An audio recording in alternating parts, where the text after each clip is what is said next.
Non-binary pals, hello and welcome to another episode of Exilia Regalia. I am your humble Dumble Master, as always, the one and only Pudding Pastry, the Farting Tart, joined by my crew of extravagant adventurers. We have the Punkyard Dogs, the CGs, the Joe Mojos, the J Frost 747s, Hi.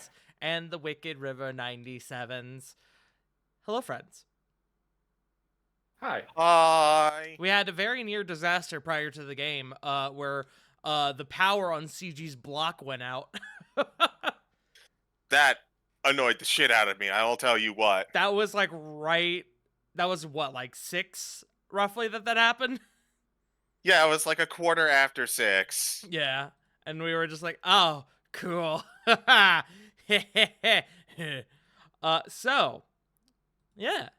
With that being said, we're going to go ahead and get started today because boy, howdy is today going to be a fucking session and a half. My friends, why don't we go ahead and we start our test rolls?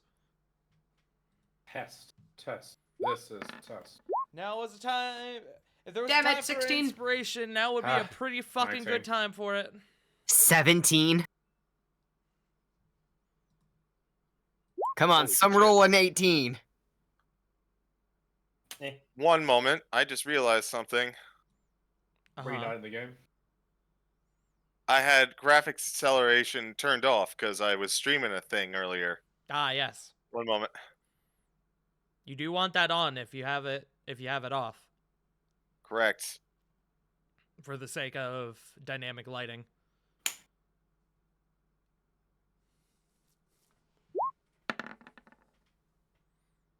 Yeah, 16. Alrighty, my friends. Well, I suppose we should get right down into it, huh? Let me get our music going again. Deep beneath the streets of Paradigm, Exilia Regalia has made their way into the dense underground structure known as the Labyrinth. Deep below, a ritual is being conducted to harness the power of an eclipse between the sun and the two moons, Lunas and Cardera, a meridian union. With Exilia Regalia venturing into the bottommost levels of the labyrinth, they came face to face with the final remaining Blood Talons, Lucian Silverback and Marissa Eberhardt. With combat breaking out, the tides began to swing in the party's favor, even going so far as to cast the gate spell to allow their ally, Adam Acosta, to enter the fray. With both of their foes diving into their more powerful forms, the party now faces off against a transformed, feral Lucian Silverback as Marissa Eberhardt's location now remains unknown. My friends, we pick back up at the top of the round. We go to round 136. Your total incursion time currently sits at that of... I had it here a second ago. Oh god, I lost it. Hold on. 2 hours, 30 minutes, and 54 seconds. As we get to the top of the round, it is Cedric's turn, who had a very not-so-good turn last time.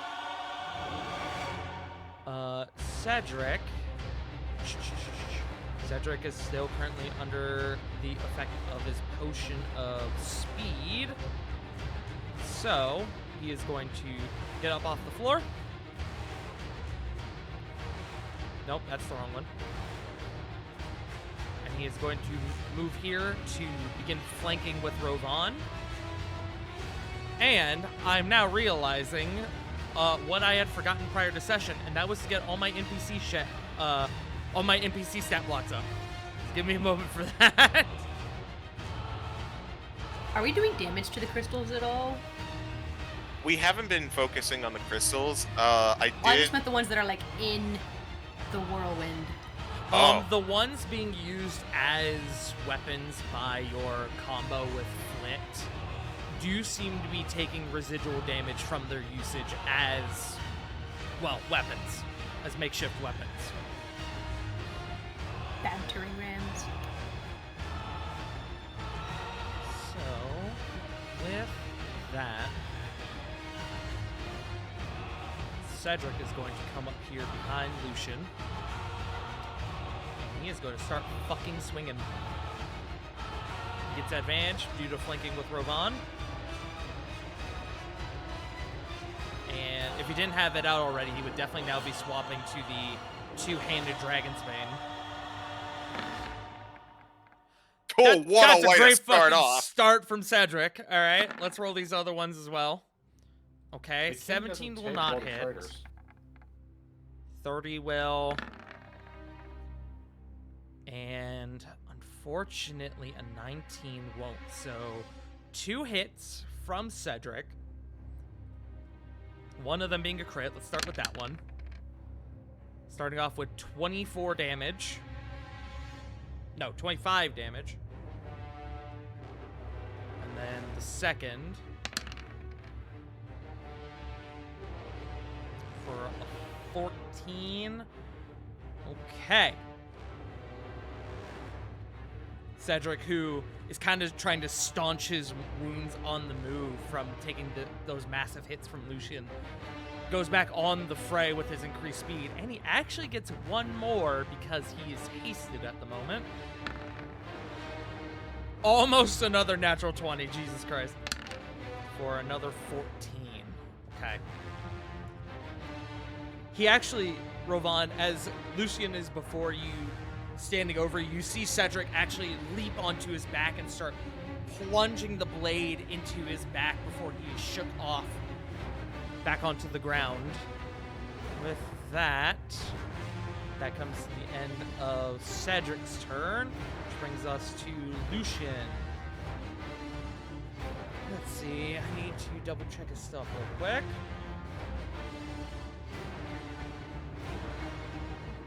I need to check a funny number here. Hold on.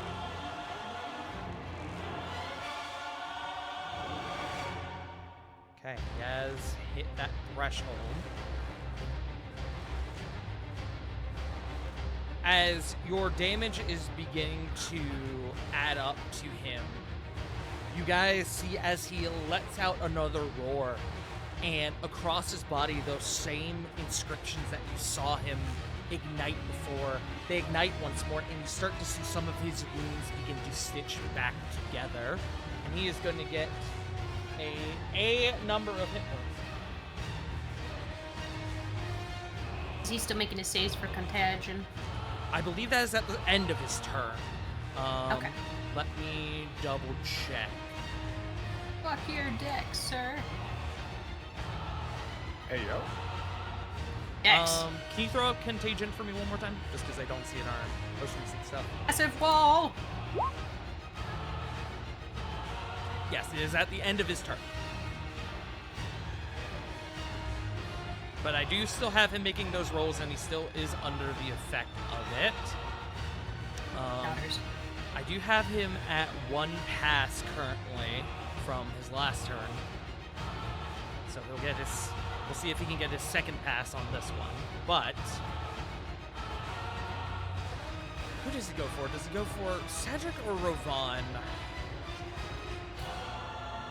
He was aiming at Rovan, but then Cedric attacked him from behind, so now I think he's debating.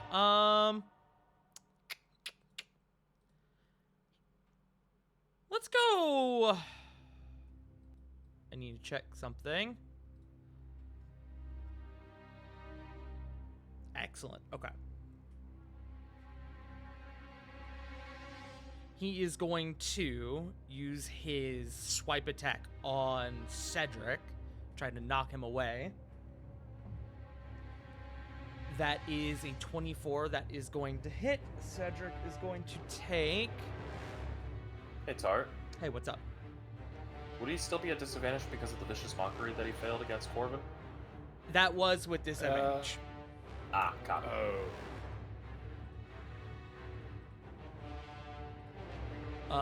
That is 16 damage to Cedric, and then Cedric is knocked back actually into the whirlwind, which is something to note. We'll get to that in a second. But then Cedric needs to make a dex save.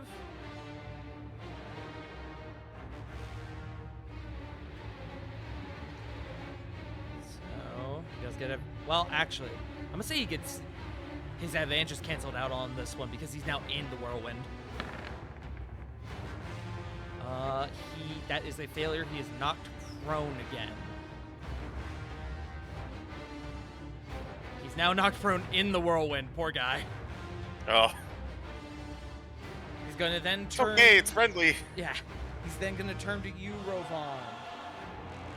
And Rovan, to start off, I need you to make me a dexterity saving throw.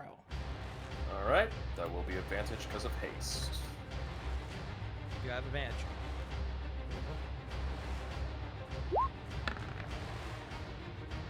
Double 16s.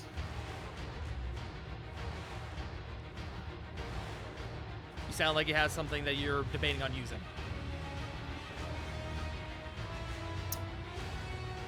Nah, I'm pretty sure I'll just take this. Okay.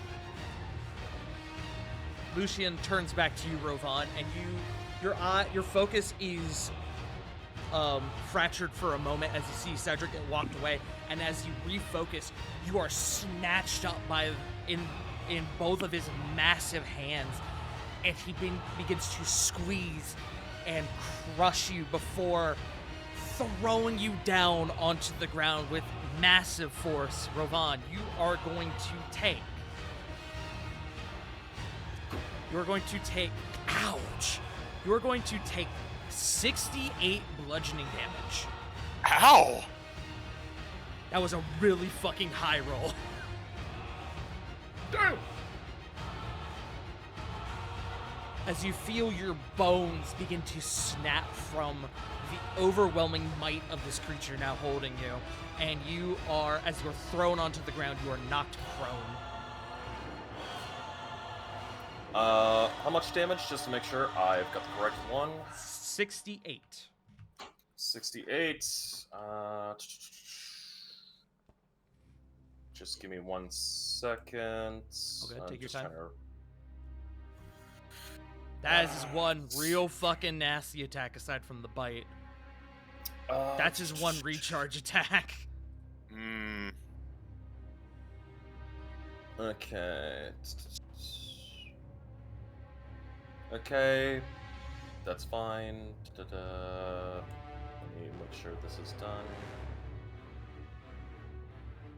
I do have a quick question I would like to inquire. Mm-hmm. I'm still under the effects of the freedom of movement. I don't know. I'm pretty sure this doesn't apply to anything for right now. I'm just. It does not at the moment, but it will matter when it comes back to your turn. Okay. Thank you very much. Just because I don't think there's nothing saying you can't be knocked prone, but with that being said, he's then going to, for his last attack, he's going to leap on top of you and attempt to bite you. You know, even with advantage, that's not great.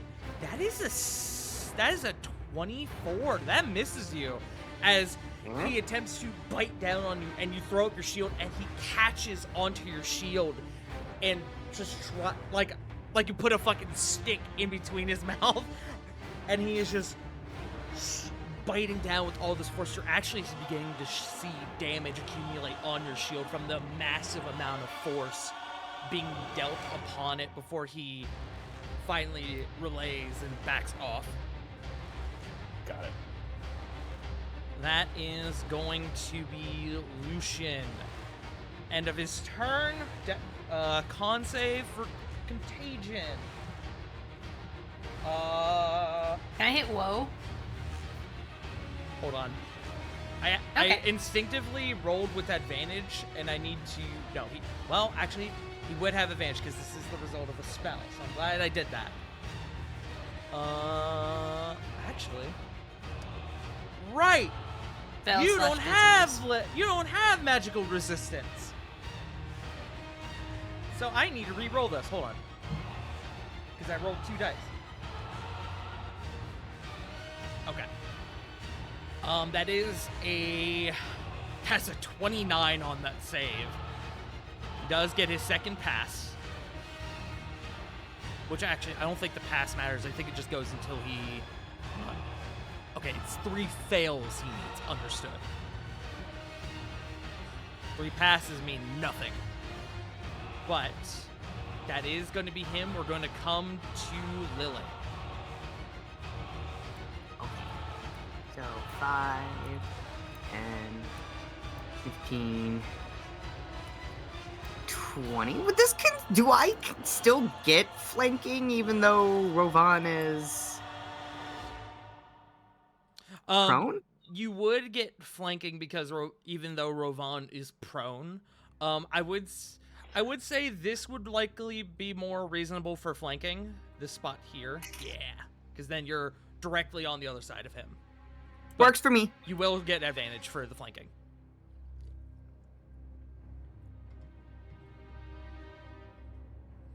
Okay, Lily gonna do a stab.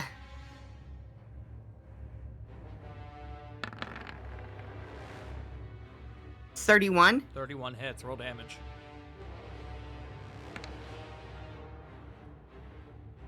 $23 radiant. 23 radiant. Just checking something real quick. No resistance to radiant. Just needed to make sure. Excellent. As your first attack, roll your other 2. I would like to... Hold on, let me double check. I would like to throw a smite into one. Okay, what level? We'll just go with the level 1. Okay, level 1. Go ahead and roll.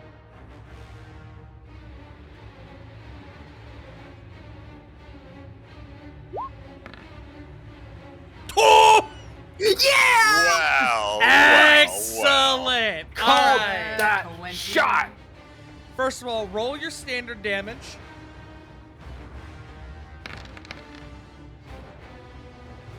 Fuck! Jesus Christ. 30 damage. Okay. First level smite, that is 2d8. Correct. So roll 4d8 for your crit smite. God. That's another 17. That is total a, of that is a 47. grand total of 47. Jesus Christ. Okay, and you still have a whole other attack. Yeah, I do. So 25. 25. That will hit. Roll damage. For another 19 radiant. Lily, you coming to the assistance of Rovan, you see him stood over Rovan, who's on the ground, trying to break through his shield, and you see the spots where Cedric did damage a few moments ago on his back, and you leap right up there, and you, with your Divine Fury, plunge your blade straight into that spot, and underneath that surface layer of skin, of tough, furry skin, there's this implosion of magic, of that divine essence that bursts throughout his form. As he reels back once more, you kind of do a backflip in the air and catch yourself on the ground. Is that your turn? That is my turn. Oh, he don't like that. Lily's just gonna go, leave my big friend alone. Well, would you believe he is now going to turn to you? He is actually... He's a smart man. But he's going to hold off on that for the moment, methinks. He's just going to turn to you, and he's going to make a feral strike against you, Lily. That is going to be a... If I can do math, a 26 to hit.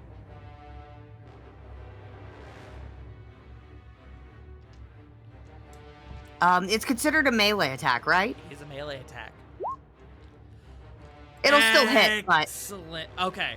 Well, if it still hits, then there's no need for the parry.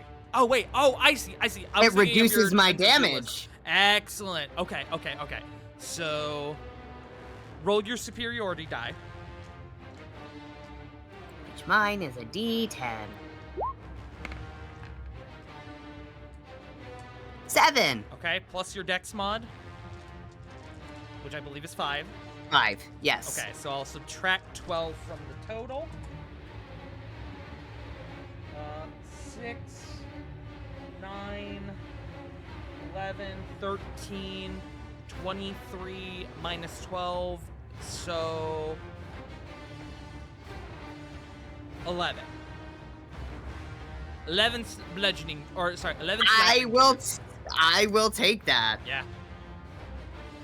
Excellent, excellent. That is the legendary action. We go to Alabastrum, who is going to, with Diane in tow, is going to fly up to here, trying to keep Diane out of reach of the big boy. Alabastrum is also not feeling too great, so just trying to keep a distance. That will be the end of Alabastrum's turn. Lucian is going to, at the end of Alabastrum's turn, is going to make one more attack against Sea Lily. That is a natural 20. With disadvantage? Oh! Wait, why does he have disadvantage? Contagion. He's not using his dex anymore. Oh. I'm gonna use my reaction for silvery barbs. Silvery barbs. That will invoke disadvantage. Ooh! That turns into a 21. That misses. That does miss. Excellent. Good call, good call, good call. I will give, what is it, 60 feet for silvery barbs, or is it 30? Let me double check. 60 feet. Excellent. You know what? The sights are on Lily. I'm giving Lily advantage. Okay. Understood. Good use of silvery barbs. Alrighty. Okay. So we go to Flint. So I immediately have a question. Uh-huh. I need to see the spell card for Whirlwind real quick. What are you looking for? Well, I bring it up. The spell card for Whirlwind. No, I meant like... So a creature must make a dexterity saving throw the first time on a turn that it enters the whirlwind or that the whirlwind enters its space. So Cedric needs to, technically he would have done this when he first entered the whirlwind, but we're going to resolve it now. Cedric now needs to make a dex save.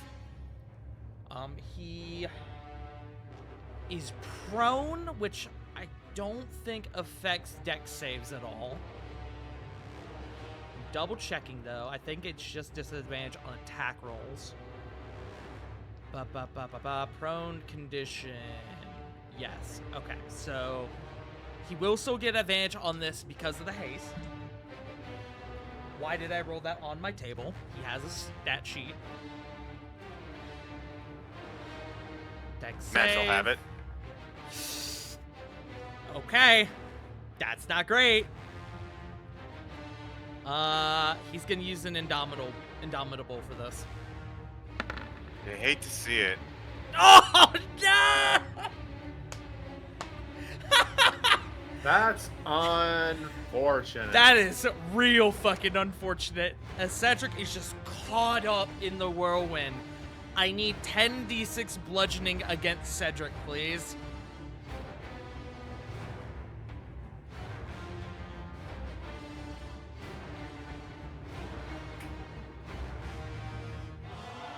Oh fuck. Second. Oh wait, Mirror, hold on. mirror, split. wait. What?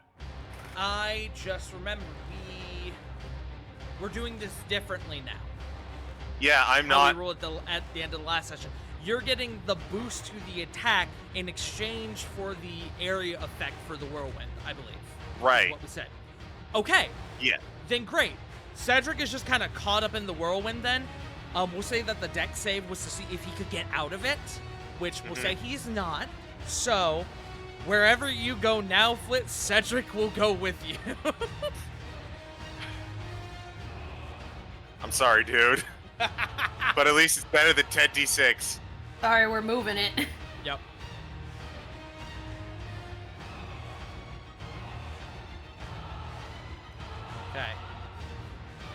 use this and attempt to get.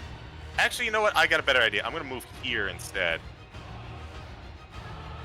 My hang of since Rovan is pinned to the ground currently, I'm going to draw focus. Okay. As you hit that spot there, that means same thing for Rovan as Cedric. Rovan, I need a dex save with advantage to see if you get caught up in the whirlwind. Deck save. Yes, sir. You have advantage. You're still under the effect of haste. Flit, human tornado. Yeah. The red Actually, and blue tornado. Flit, the lizard tornado. 25. Well done. You are fine. You're able to ground yourself. Then, Flit, we come to you. Go ahead and roll your attacks. All right. Liz NATO. Liz NATO. All right. I will actually With see real advantage. quick, because you are entering Lucian's space. I'm going to make him roll that save as well. But I'm going to, due to his size, I am going to give him advantage on this check. Mhm. Okay. He is able to ground himself as well. Well, it was straight anyways. Ooh, 'Cause- wait! Well, even with a flat roll, he would Yeah. still, it was a one number differential on the advantage, Understood. so. Attack with advantage, go! Yes. Oh, shit! Y'all are on fire! What the fuck? Get him, get him, get him, get him. All right. Okay. This is 8d8 coming his way. It sure Jesus. is.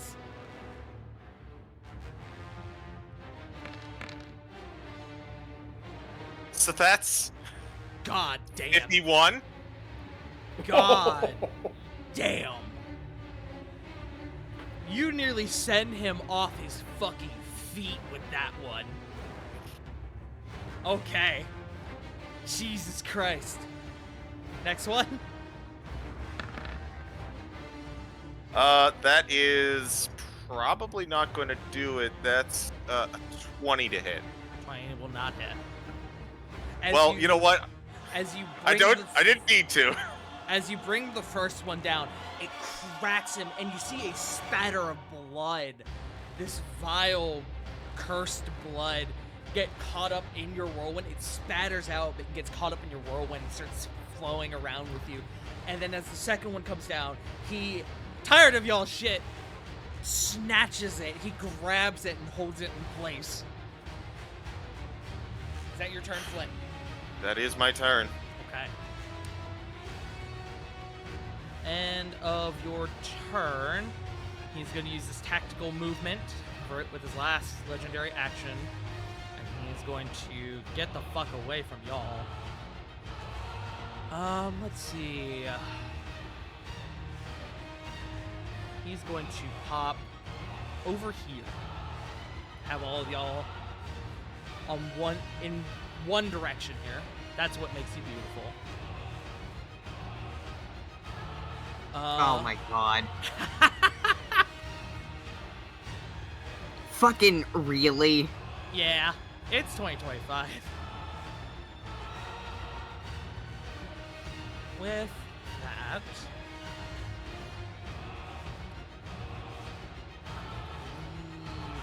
yes. Okay.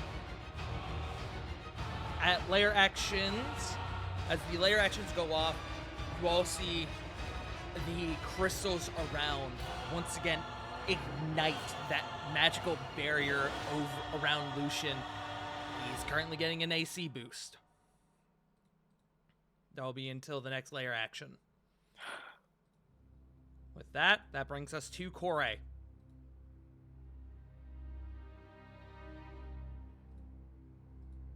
Now, Corey, I will just mention before you possibly cast another spell, you currently are holding concentration on Whirlwind, I believe. Yeah, so anything would have to be not concentration. Correct. Unless you're willing to drop that sick combo y'all are doing. Which you could. You could.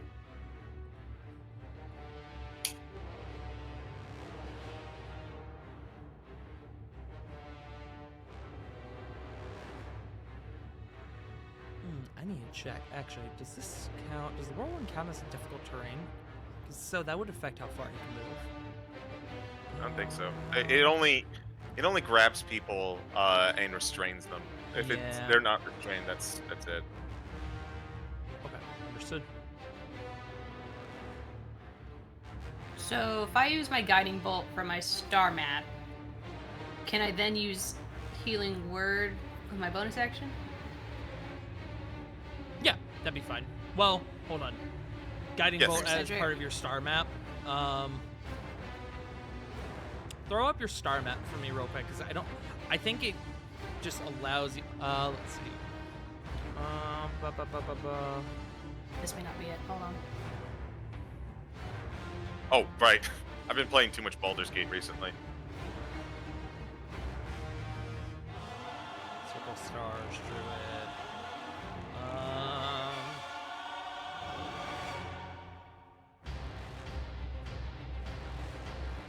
Okay, based on this, it just allows you to cast Guiding Bolt without spending the spell slot. So I would say that if you do that as your action, you would still fall under the effect of 2 leveled spells in 1 turn. You would not be able to then do Healing Word as well.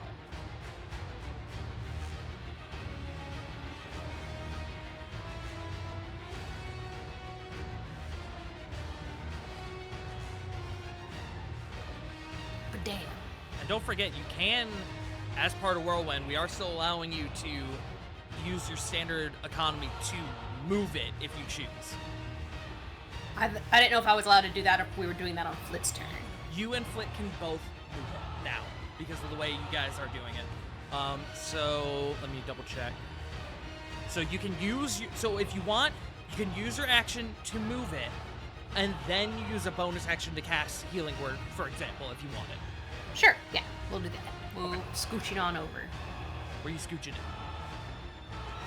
to the bastard who we need it on. If possible. 30 feet would get you there.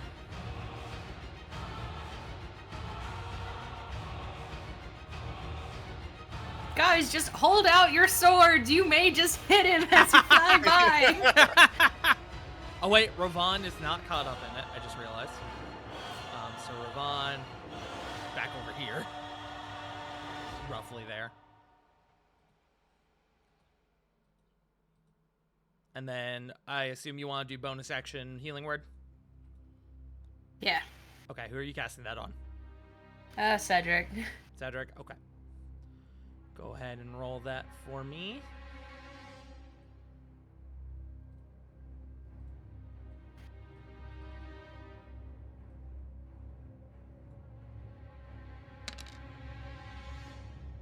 Shift. And I'm just making sure there's nothing in here saying that Cedric is deafened. No. Great. Okay. 7. Excellent. Is that your turn? Would you like to move? Yeah.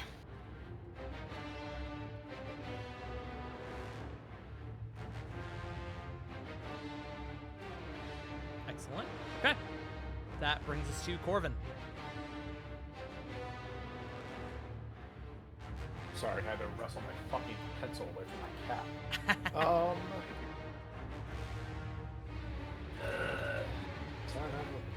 So Now, I will say, because of his size, you can easily see him over the structure here.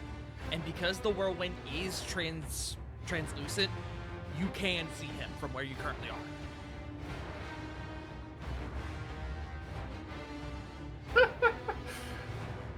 this is stupid. This is a stupid question. Could I like take out my gun and like try and like I don't know curve the bullet inside of the fucking like whirlwind and trying to hit him? Is that possible or no? Because I assume no. I would invoke disadvantage, but it would be real cool. I would Thank God I recommend have it, but bless. you could certainly try. Thank God I have bless. Oh wait. Probably no. Even with bless. That's a 15. You kind of get the result you want. You were able to get it through the whirlwind, and unfortunately, it kind of more diverts the bullet away from him. Not quite the result you were looking for, but you got the general premise of what you wanted. That would have been cool. This is only, that's 60. Oh my god, it's not being here for like 2 damn seconds. Okay. 5, 10, 15, 20, 25, 30, 40. Gonna mosey on over there. Yeah, there we go. Perfect.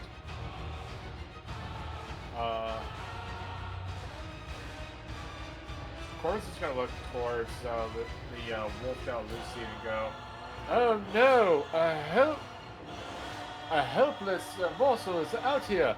I wonder if some stupid fucking dog is going to come and try and get me." Vicious mockery. Okay. I need to double check his modifier. Not that it's gonna be enough. No, it's nowhere near enough. That is a total of 3. I am defenseless. Anyway, that's full movement. That's my turn. Excellent. Okay. That. Real quick, I'm popping Vicious Mockery. Yes, disadvantage Okay, on it's first. just attack first rolls. attack. Just confirming. Yes. Because that's going to matter for what comes up here in a second. Which is going to be boy Adam coming over here. And he is going to take a page out of your book, Corvin. And he is going to look to Lucian, and he is going to cast Psychic Lance. Ooh. He's going to upcast this. He's going to cast this at 5th level. So, Lucian, what is your intelligence save, my mans? I'm hoping for Unfortunately, he does still pass. He does. The thing that really took a hit when he transformed was his wisdom rather than his intelligence. He is very smart, just not very wise in this moment. But 8d6.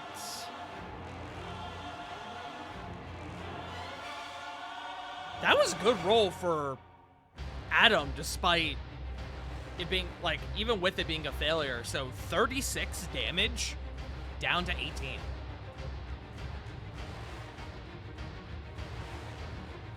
Guys, he's looking pretty rough. That is going to bring us to Diana.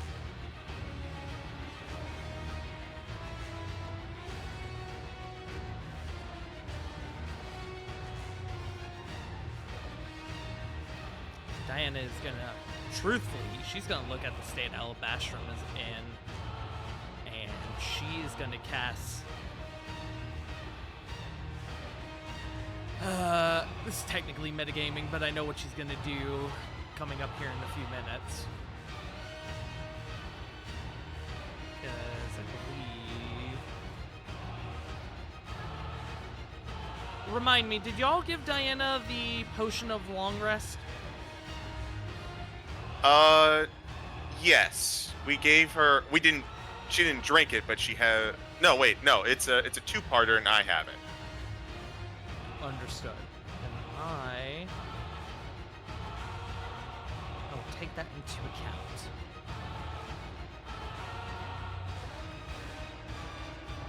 Yeah, she's gonna burn that 4th level. Alabastrum is doing really poor, and she's gonna do Cure Wounds. I think this is probably still gonna roll. It sure did. So 16 plus 24 for a total of 40. Alabastrum feels a lot better. That 40 is more than what he had left by no small margin. And that is going to be her. And we're going to go to Rovan. Rovan, you are able to get up from being prone. Freedom of movement. Let me scroll back up real quick. Freedom of movement. Nothing can reduce your speed. This technically, you getting up from a prone position is not technically reducing your speed.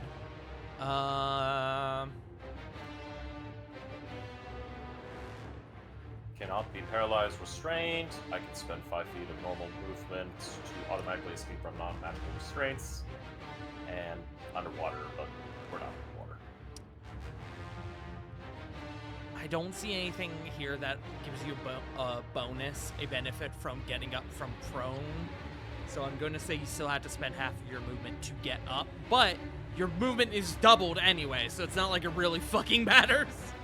It helps also considering I'm still under the effect of, Zephyr Strike, because that is 1 minute. Oh my god, that's right. Oh, that's right. I need you to make me... I don't know if that's going to be up anymore, because you took 68 damage. It is half, but you are correct on that. It is half.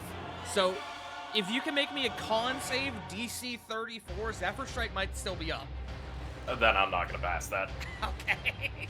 That's an impossibility. Then Zephyr Strike is down, but you still have your haste. My movement is doubled, so it's fine. Bro was running around like the Flash and fucking in heavy armor a minute ago. Okay, so I can get to there. Flank. Yeet. Advantage. Alright, 3 strikes with Raikiri. It's gonna be one-handed still. Okay. Just a reminder, he is currently operating with an AC boost, so we're just gonna take that into account with these attacks. Understood. Let's see. First attack, just make sure everything's correct.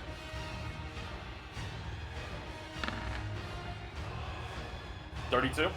That will hit all your damage.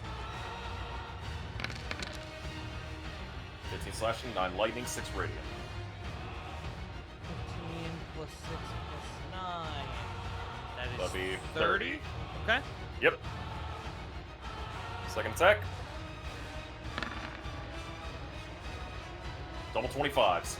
25 does not hit Okay. because of the Third attack. AC boost. 27. 27 does. 17 slashing, 12 lightning, 1 radiant. That's nasty. Hold on. So that's what? That's 30. 30? 30. Yep, 60 damage. How do you want to do this? Yo! He had 26 left. Yeah! Well done. Well done. How do you want to do this? You know what? Fuck it. Oh, no, I'm gonna do this. Hey, by the way, his AC was 26 with the boost, by the way. Woo! You got +4 from the boost. I'm gonna take some fucking inspiration from God of War. I'm going to. Ravon would run behind, kind of slide back. Immediately, as he gets there, he's going to jump onto Lucian's back, plunging Raikiri, kind of like grabbing on with one hand and plunging Raikiri into the small of Lucian's back, having him force like a howl upwards up, pulling Raikiri out as he's doing this, and just immediately plunging that blade through Lucian's neck, up through his mouth, and just like leaving it bloody. As you do this, you pull your blade back again. The blade has gone through the back of his neck, either severing the spinal cord right there at the base of the neck, or just so barely missing it, and goes up through the back of his mouth, upwards into the air from his mouth. As you pull the blade out and you drop down to the ground, you see as his form begins to shrink.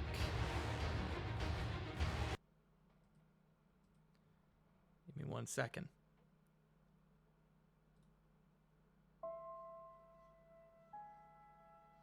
No, I want this one. Yeah, it's fine. As his form begins to shrink once more, and you see the fur and muscle begin to deteriorate, and ultimately he shrinks down to that base version of himself without the coat and everything. And as he's pouring out blood from his mouth, as you can see, his eyes are bloodshot and he's covered in wounds, burns, cuts. He, just with blood filling his mouth, mutters, Father, I'm coming home. You, Exilia Regalia, you may not care for it, but you have earned my respect at the very least. Do not falter in what's ahead, or you shall certainly meet your doom. And to you, he says, looking to Cedric. And he straightens up one final time. Tell my brother I'm sorry. Before he inevitably collapses.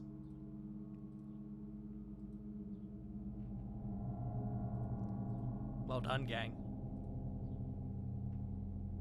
Well fucking done. That guy was Good nasty. shit, everyone. After he hit Yeah. half health on that second form, he That's a good one, Jay. That's a good one, CG. I had that planned for last week, dude. As when he hit a half health on that second form, he started a regeneration when it would come back to his turn of getting 7d6 health back each turn. Oh, Or sorry, each round. And y'all fucking Damn. y'all cut straight through that. double nat 20s and one of them being a smited one will do that. Yeah. He would have probably died to that first strike Rovan did if he did not have that initial health regeneration on his last turn. Woo! Yeah. But, my friends, the chamber now resides empty, with the allied combatants defeated. The Meridium crystals seem to almost like shut down, in a way of putting it, almost disarming themselves. The two swirling around you, Flit. I presume you're dropping out of the form at this time. The whirlwind is going down. I'll need to confirm this with Corey as well. Yeah. As the whirlwind subsides, Flit, you return back to your normal size, and Cedric is placed upon the ground. He kind of catches himself due to the additional boost from the haste. And the two spiraling Meridium crystals clunk gently onto the ground, innate. You guys are now in this chamber alone, and Adam goes, well, you all should know how to throw a party. Allowed to move freely, right? Sorry. Whoever wants to go first between the two of you. Go ahead.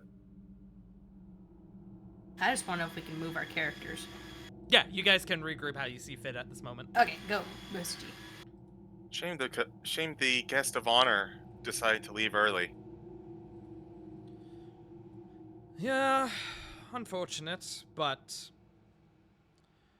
I'm sure you'll see her again. And as per that matter, I would like to, and you see he starts rifling through his pockets. I would like to give something to you all. Where is it? Oh, that's right.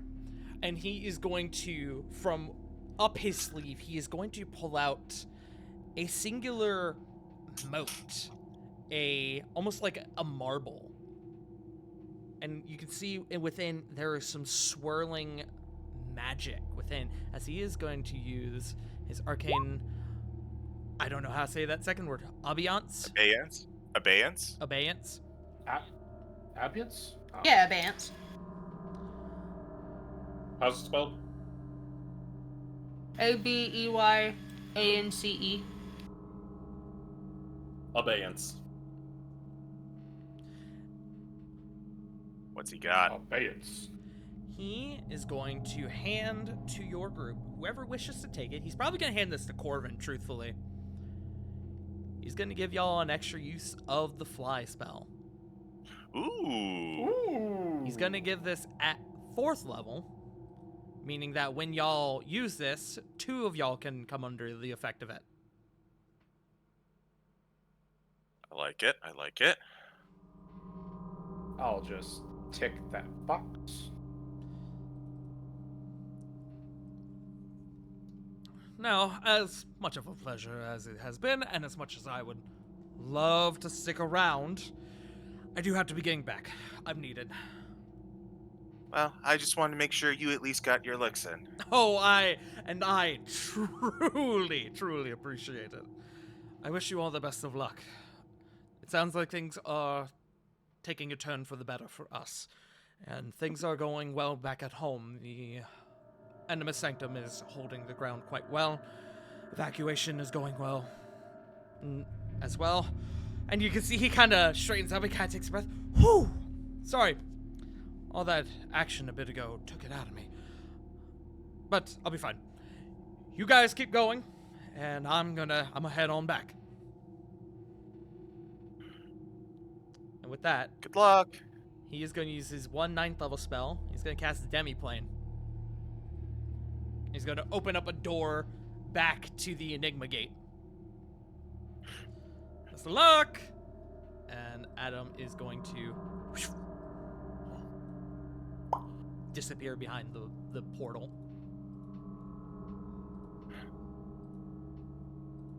As Adam disappears, Foot looks to everyone else. He brings us down to 2. One of which is getting away. You guys... We're going to run into her sooner rather than later. I can feel it in my bones. A couple of you notice as Corey is now beginning to loot Lucian. I mean... Jesus. I mean... He ain't He's using your it. dick. Corey. Oh, I roll for that. No roll required in this matter. He doesn't have a lot on him, due to the result of his transformation. But what you do get is that you do find laying on the ground next to him the chain or the wire seemingly snapped due to the immense growth in size. You do find his Blood Talon amulet, or charm, rather. The same kind that Asha gave to Corvin. You find his longsword, which is a +3 longsword. Into the bag. More specifically, it's a +3 longsword that has been modified to allow the use of dex for it. Ooh. Into the bag it goes. You also find his +3 heavy crossbow. Ooh. Yo, Cedric could use that immediately. Oh Yeah. my god, yeah, you're right. You could give it to Cedric if you want. Yeah. Okay. Cedric gets an upgrade. He gets an upgrade from his +1 longbow. Let me, real quick. Heavy crossbow.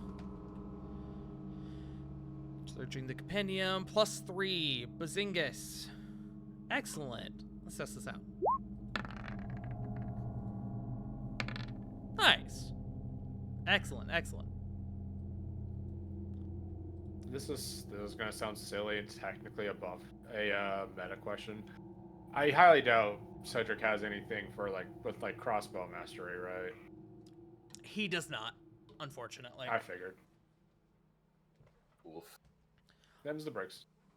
Indeed. While Corey is looting, There is one more thing included Oh, in this. Ew.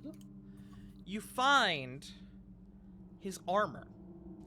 His armor is this his jacket, his coat that he took off before, seemingly is enchanted to be to act as a It's a meth. method. No.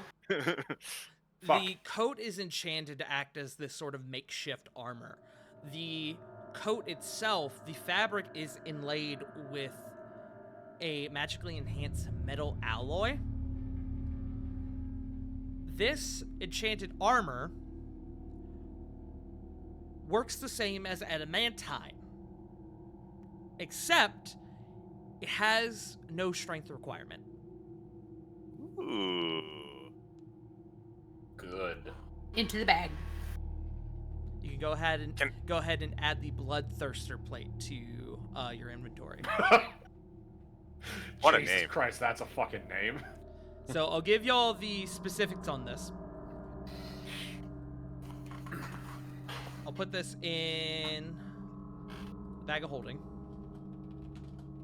Feel free to talk amongst yourselves for a moment. Okay. Flet excited to put on new clothes. Can't. Is druid. Profound sadness. Probably. Yeah, no, I probably couldn't. I mean, you probably could, honestly. I think I can only do light. Yep. It well, is light armor. You don't say. In theory. out of the bag. Because it has Everyone no could. strength requirement, it is in itself light armor. I just don't trust that name. Well, The question allow now me being- to give you the full description of it here. Thank Please and thank you.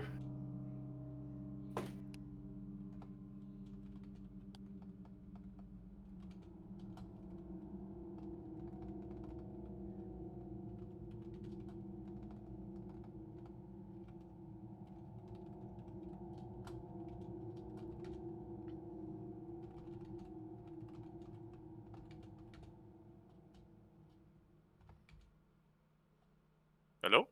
Hello. Okay. For a second, I thought the internet went out. You got all quiet. Yeah, I was just over here waiting with bated breath. Yeah, y'all talk amongst yourselves because I gotta type it up real quick. Oh, okay. God damn. We did it. We did! Hooray! We're also Chill. could probably use a nice patch job. Probably. Yeah. I am low on. I have literally no first levels left. And like I 1 got second. fucked up a bit. Don't worry, y'all. Y'all are gonna get that. Y'all are gonna get that moment here in a little bit. I spelled strength wrong. Strength. Strong. Stronk. Strunk. No, but seriously though, I'm probably gonna have to not use any spell slots for a hot minute.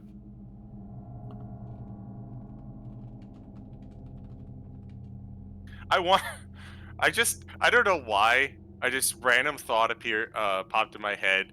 Renaming Strength, Dex, and Con as Arm Day, Leg Day, and Core Day, respectively.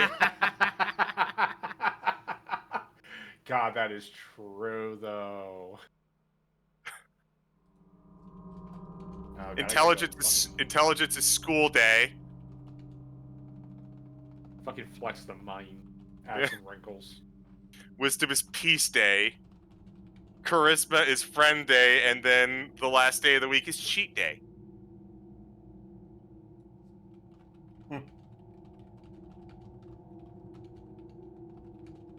If I ever give names to like the days in a homebrew setting, I'm definitely having the Saturday equivalent called Friends Day. Wait, Wouldn't Friends Day be Friday because of FRI? Yeah, but most people meet up with their friends on a Saturday. That is true. I guess.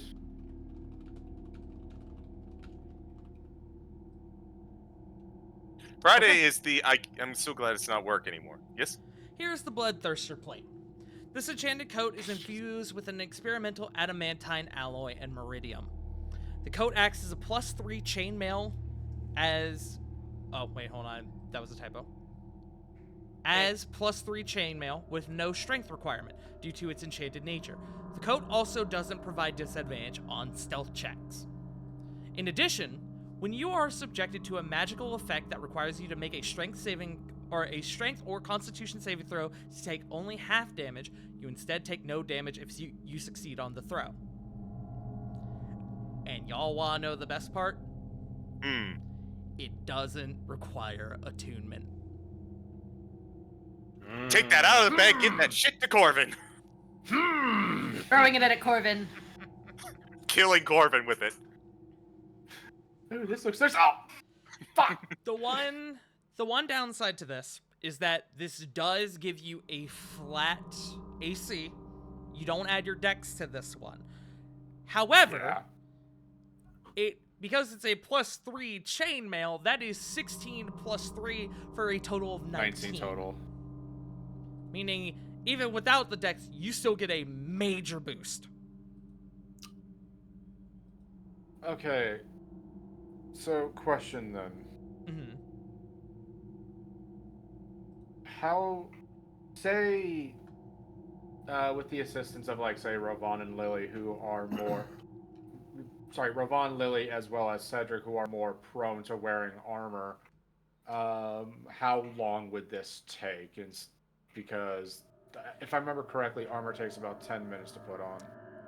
It is For a heavy coat. armor, It is one action. It's a coat. You're consistently telling me good shit that I just can't ignore. I can't believe Corbin's getting the future Trunks jacket. This is one of y'all's final bosses. They got the good shit on them, y'all. They do. They do. Yeah. Stupid question. I can wear the row of stars over this, right? You can, yes. This is not going to Okay, impede yeah. the other things you have equipped. Okay. That was my. It does last kind of question. give you Yeah. layers, but that's irrelevant. I am cold-blooded by nature anyway. Mhm. Yeah. If nobody else wants it, I'll take it. Go for it, my dude. Yee. So, everything that was basically on this guy was the coat, the crossbow, the chain. Anything else? And his charm, his blood talon charm. Fair enough. He was, as far as gear goes, he was pretty minimalistic. Minimalist. Makes sense. He probably leaned very much into his abilities. Mm-hmm. He did. Once again. I'm going to say that this whole scenario that happens right now takes 1 minute. It takes a round. So give me just a moment.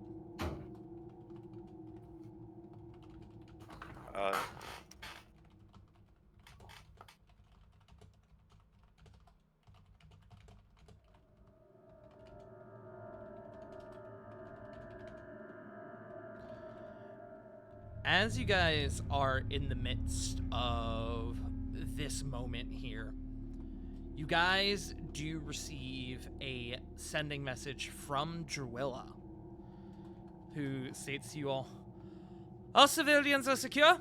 It's up to the rest of you now," as the civilian team is now finished. Nice. Good shit. Yay. As all of this is going on, 1 minute goes by. That is one round. I guess I could take Lucian off initiative.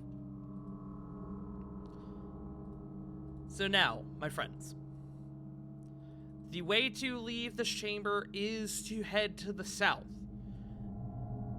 There are a number of doors here that head to the east and to the west.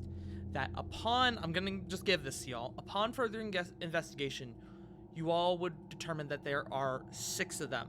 Due to your knowledge of these lower chambers, all limited it might be, you guys can easily deduce that these chambers going to the west and to the east are likely to the private chambers of the members of the Blood Talons. With that, you guys have a choice. You guys can continue on and head down to the final level of the labyrinth. Or, should you choose, you can spend some extra time up here, and it would take a good bit of time depending on how many rooms you want to explore, but you can attempt to possibly find some goodies within the chambers of the Blood Talons. There's no guarantee as to what you'll find, only I know how long it would take, but the option is available to y'all should you wish. Let me know. You guys are now at 2 minutes and 32 seconds as far as your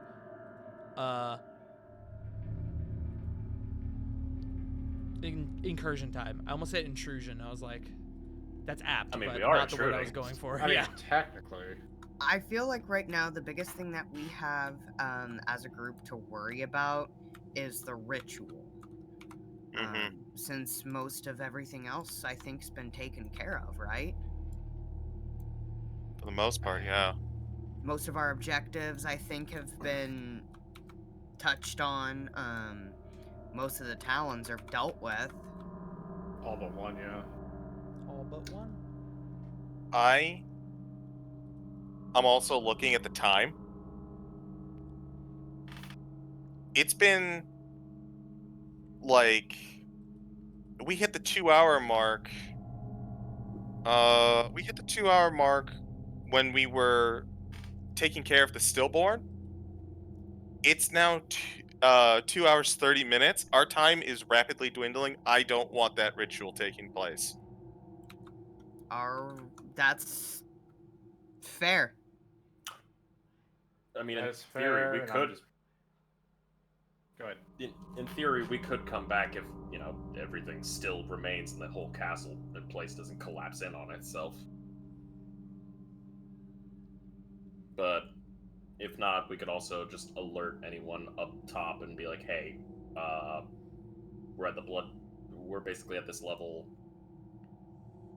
yada yada yada, let them know, hey, we're in Blood Talon quarters, like if you want to take something, take it, and we'll deal with it later.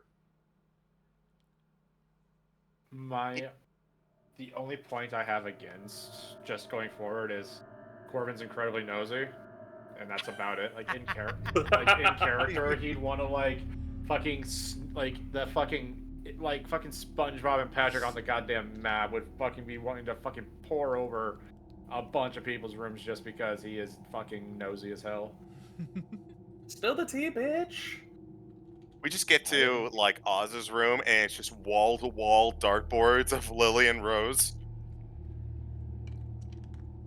I have a very dark joke as a response, and I'm just gonna keep that to myself. Elrock's got nothing but fucking books, and it's just maybe one of those fancy frou-frou Keurigs. You pissed on Mirror Dimension, Elrock's bed. Time to piss on this dimension, Elrock's bed.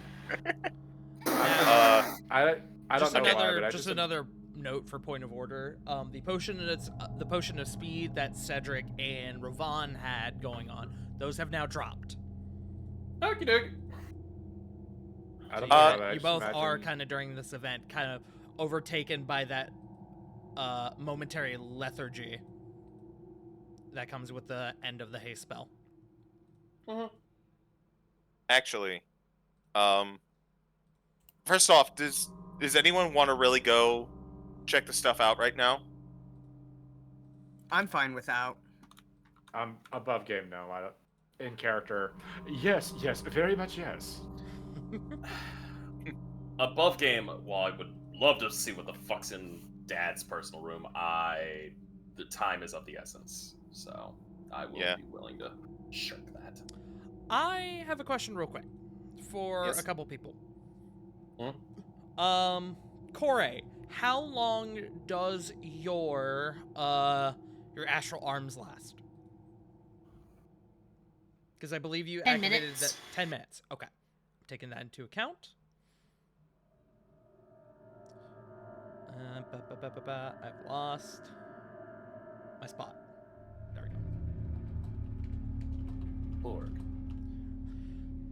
Okay. Second question. Rovan, how long does your storm mark last? Your guardian essence. That lasts for a singular. Actually, hold on. Let me double check. I don't I wanna give believe the it's a wrong minute. information. Storm mark. Guardian essence. You call upon. You may use guardian trigger when falling. Go ahead and pop it up for me. We'll look together. Yep, a 1 family. minute. 1 minute. Okay, It is great. 1 minute, So but I will still pop that it has up. dropped as well. Correct. So let me just knock my AC down. So 5-4. the effects that are still in play. The effects that are still in play are Corvin's Mind Blank and his Potion of Heroism. Ravan, your True Seeing is still up, I believe. What's the time, if you don't mind me inquiring? At this point is 2 hours and 32 minutes. I have True Seeing lasts for 2 hours, 36 minutes, 36 seconds mark, and Freedom of Movement lasts for 3 hours, 4 minutes mark. Okay, so And Death you're Ward is coming also- on the end of True Seeing, which is good to know. Mhm. Lily, your Potion of Heroism is still up. Alabastrum still has a Potion of Heroism still up. And Corey, you still have your Astral Arms up. Any residual effects that I am forgetting here that's anyone's under the effect of? I'm still mind blanked, and I think we're all still death warded. That's Correct. right. Let me put that icon on you, Flit, so I don't forget. So I'm gonna add that to my notes. Thank you for reminding me. Yee. Okay, Diana's not currently. I guess I could put on here that Diana and Corey are still under the effect of. Actually, I think Warding Bond might be gone at this point. Warding Bond. It lasts 1 hour. That's probably truthfully. I need to check. When was y'all's last short rest? Like a couple of floors ago. Yeah, I'm gonna say the Warding Bond at this point is down. You and Diana can re-up it if you want. I'm double checking.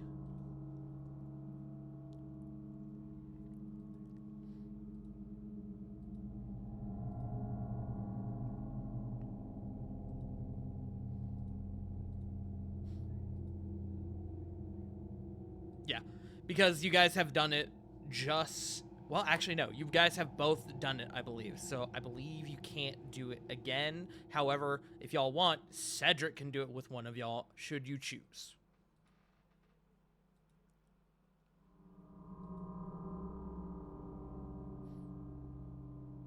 You probably show with Diana to have half the damage since he's in front lines and she's a healer. I'm just confirming here because I want to make sure I'm not fucking this up. Okay.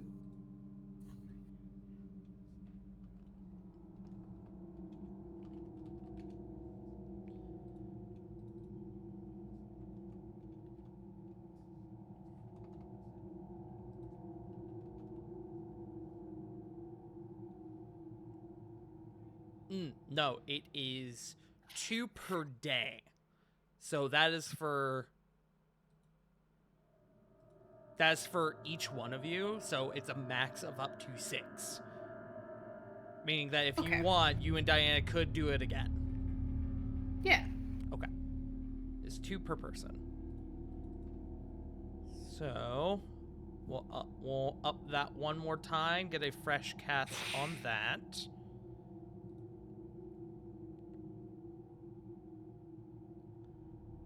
Where is... I am missing a thing.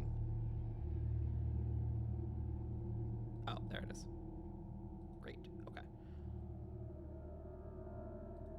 So, note for that.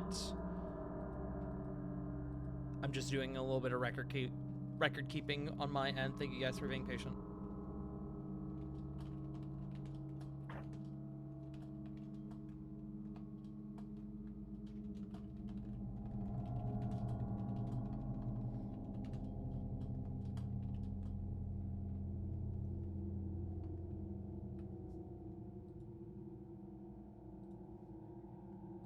Okay, great. Any other business here, gang, before y'all continue on? Heal.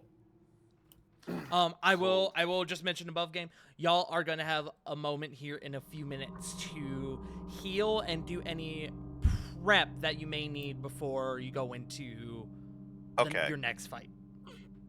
Understood. So if y'all don't mind, we can kind of hold off on it for the moment. Okay. Ah, yes. Prep is for the boss fight. Well, yes, of course. What, it look like a monster? All right. I guess I'm ready to go when you are. We got Marissa ahead, and she knows we're coming for sure. No doubt she's going to be with Aurelia. Or right in front of the door. Frankly, I'd prefer that. Get her out of the way soon, but that wouldn't really be her style.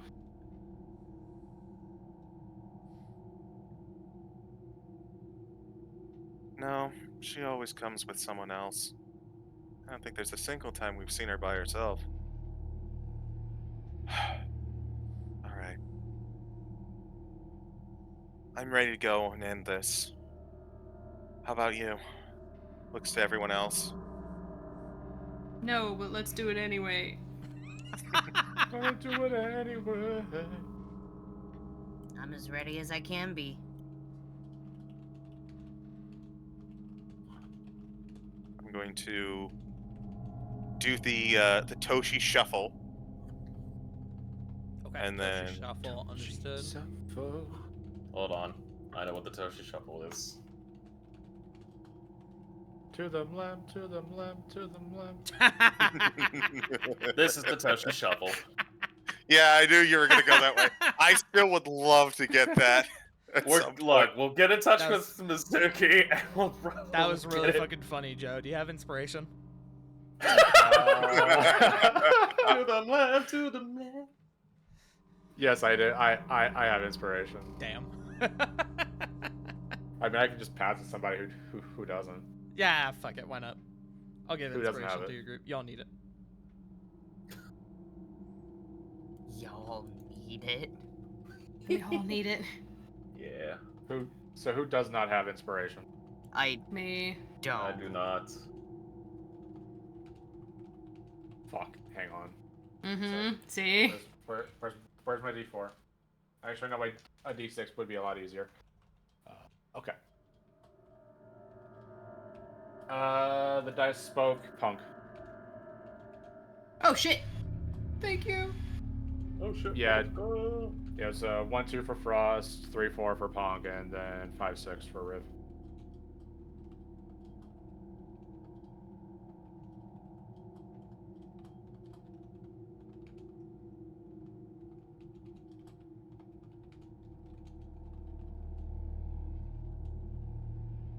So you.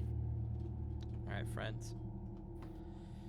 With that being said, as you guys make your final mental and physical preparations to move on, you guys head down to the south. And you exit this chamber within the labyrinth. One round goes by, Dark. meaning another minute. What's up? Can I say one thing before we leave the room? Sure? I'd like to look back at Lucian's corpse. Good dog. Stay dead. Eh,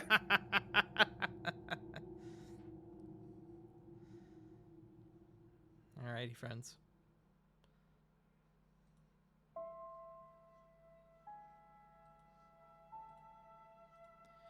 You guys leave the 5th floor of the labyrinth.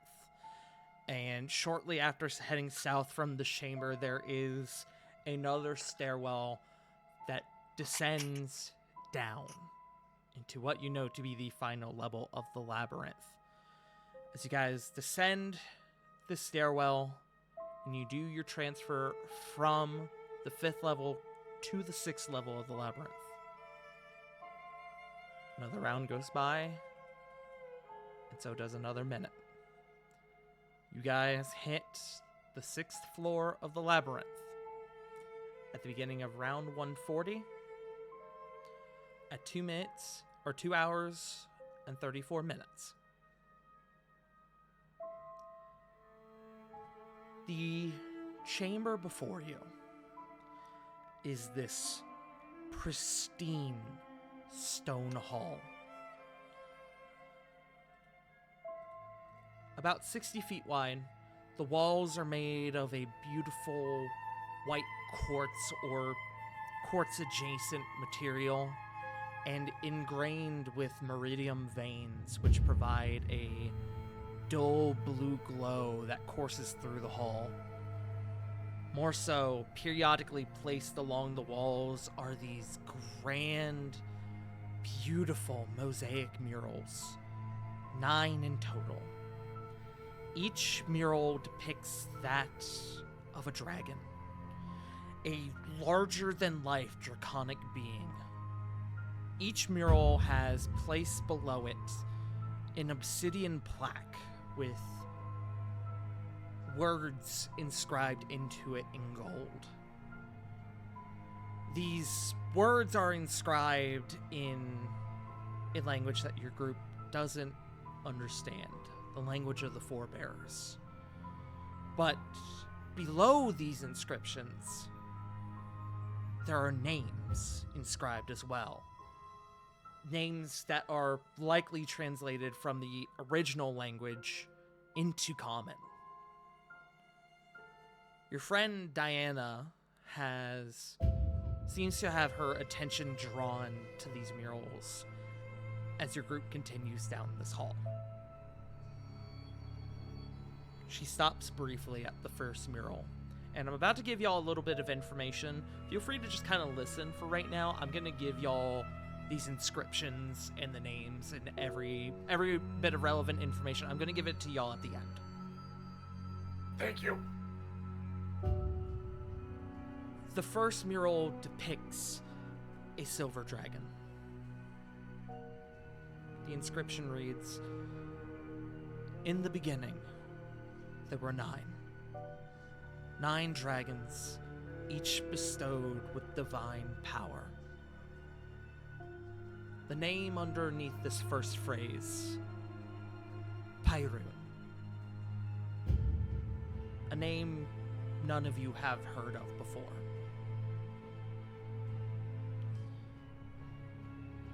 Diana moves on to the next inscription, the next mural, which the mural depicts a massive, massive dragon decorated in white and gold.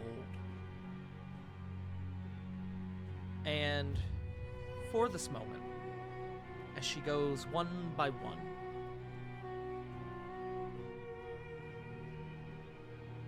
you have the first inscription, or the first part of this inscription. The second reads, "These dragons were the creations of the god of souls, Nashir." Again, a name your group is not familiar with. The third mural depicts that of a red dragon. "The godworms were meant to serve as architects, to carve the world in the image of the gods." The fourth, a dragon of irregular colors, this one seemingly made of pinkish color, perhaps rose quartz. However, Tyrannos, god of dragons, feared these creations and the power they granted Nashir. The name below reads Mintheros.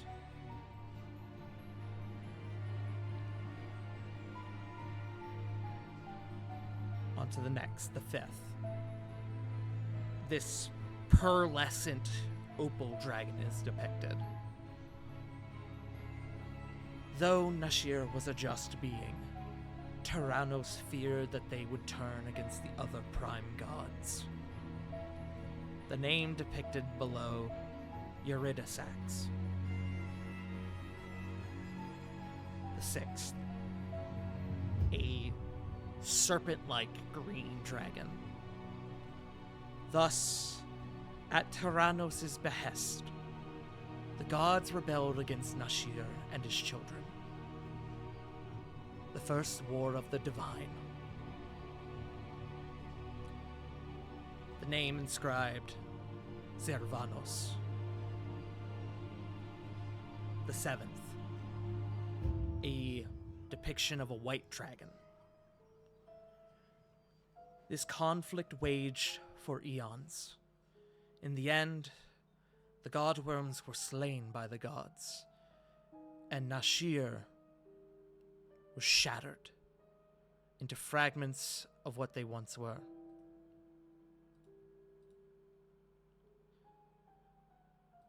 The name inscribed below, Lyrasax.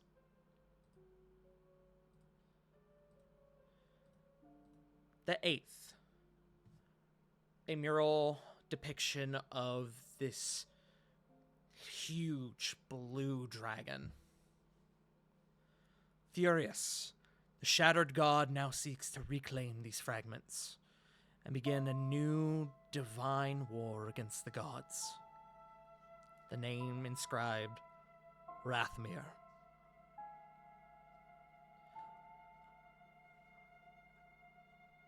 The last mural, the ninth mural, depicts a familiar visage. It almost gives you deja vu for a moment, but you're confident you have not seen this figure before or depicted, but is a dragon coated in black and purple. Unbeknownst to the shattered god, one godworm did survive. One who seeks the reformation of his master. We are the servants in the reformation of the shattered god, Osirix.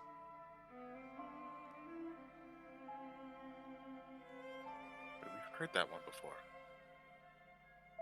I have heard that one before. The name inscribed under this final etching, Normundir. So, I'm going to give this to your group in lore drops. The full inscription, which I have to format. Hold on.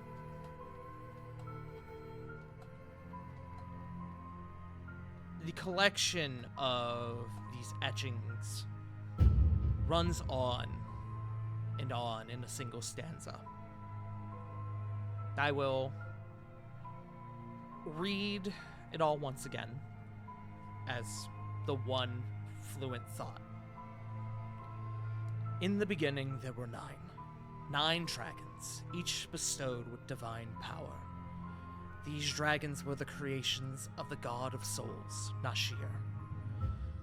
The godworms were meant to serve as architects, to carve the world in the image of the gods. However, Tyrannos, god of dragons, feared these creations and the power they granted Nashir. Though Nashir was a just being, Tyrannos feared that they would turn against the other prime gods. Thus, at Tyrannos' behest, the gods rebelled against Nashir and his children. The first war of the divine. This conflict waged for eons. In the end, the godworms were slain by the gods, and Nashir was shattered into fragments of what they once were. Furious, the shattered god now seeks to reclaim these fragments and begin a new divine war against the gods. Unbeknownst to the Shattered God, one Godworm did survive. One who seeks the reformation of his master. We are the servants in the reformation of the Shattered God, Osirix. That is the full, fluent thought. On top of that, you are presented with the names of the 9 Godworms. Pyroon, a silver dragon. Marduk, who is white and gold. Rakdos, the red. Mintharos, who is a rose quartz-esque dragon. Eurydisax, who is opal. Servanos, the green. Lyrisax, who is white. Rathmir, blue. And the one you are all familiar with, as you've heard the name time and time again. Normandir, who is black and purple.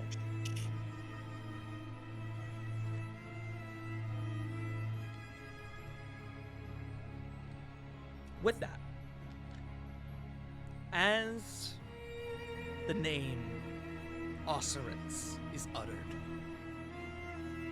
your group is overtaken by these intense flashes, visions of fire and overwhelming power, as well as a singular eye that sees through you. It sees everything you are and beyond that.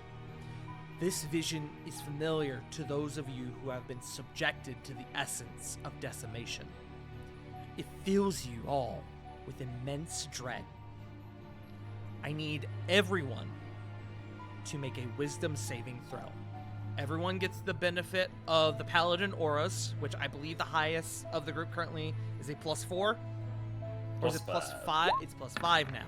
So everyone gets 5 to the roll. Question. Oh, I'm gonna need it. Answer. 33. Does this have anything to do with fear?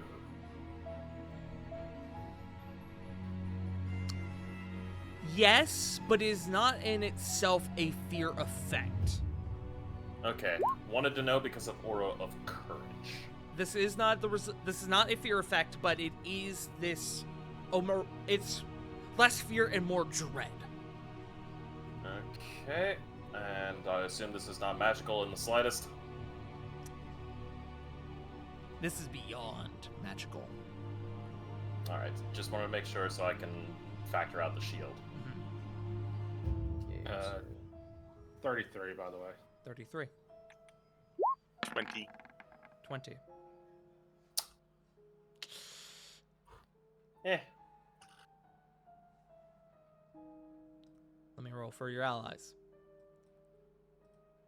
First is Cedric.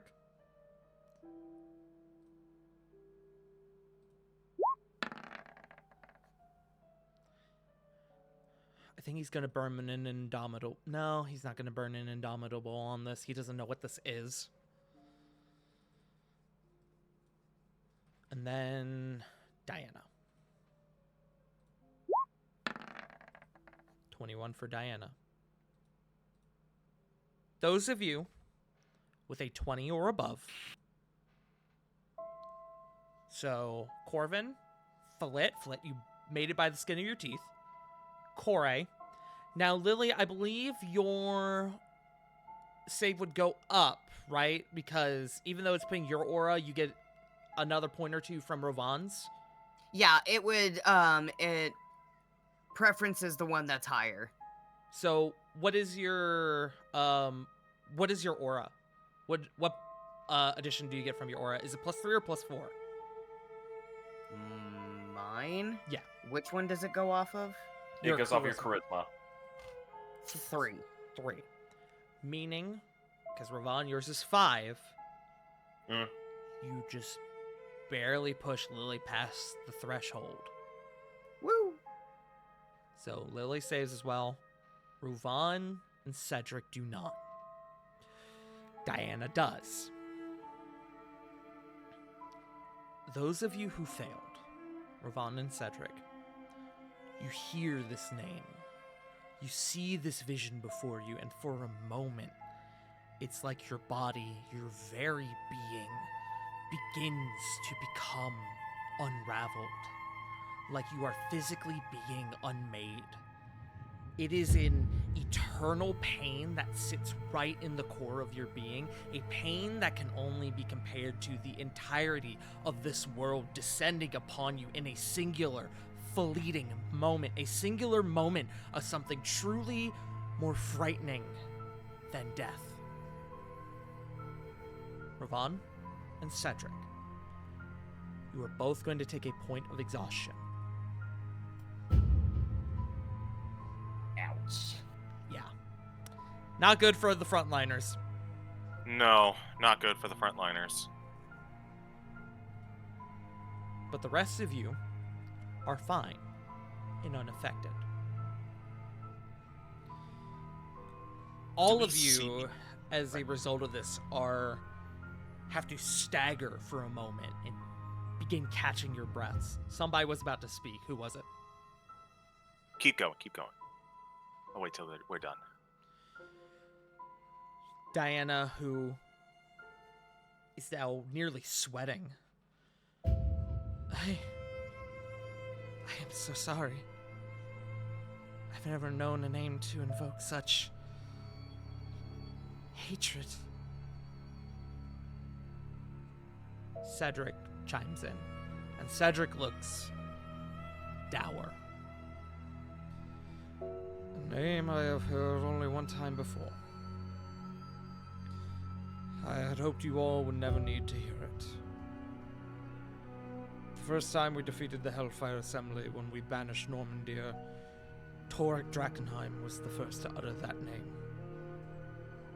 We didn't understand how a name could hold such physical power and malice behind it. Thus, we made an oath never to utter it again, and left it at that. But all of this, and he kind of gestures at the murals down the hall, all of this information is new. It seems that until a few moments ago, we didn't quite understand the absolute scale of what we were dealing with.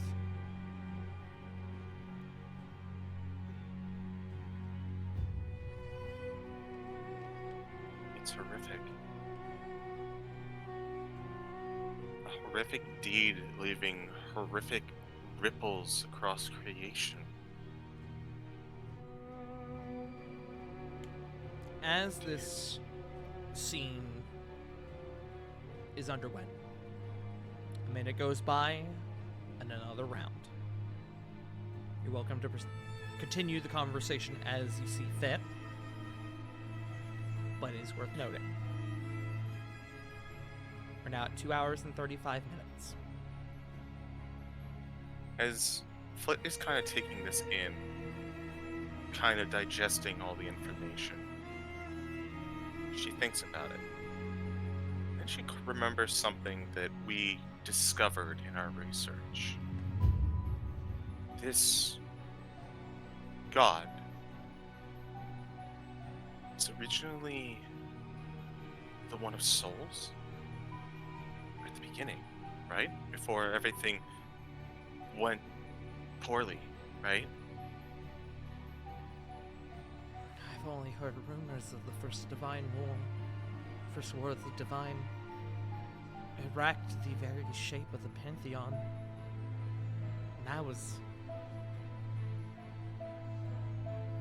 most of us clerics and paladins, we only know it as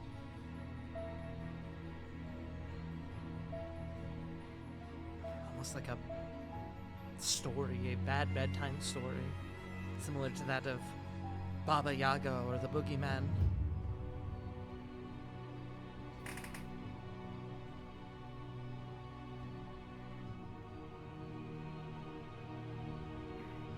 Flit has a thought going on. Horrific thing, but something is sticking in my mind. This horrible anger, this almost overcoming essence that we have unknowingly stumbled in on. And Flit's gonna look back to this section of the plaque, almost trace her hands along it. The section that says, God of Souls.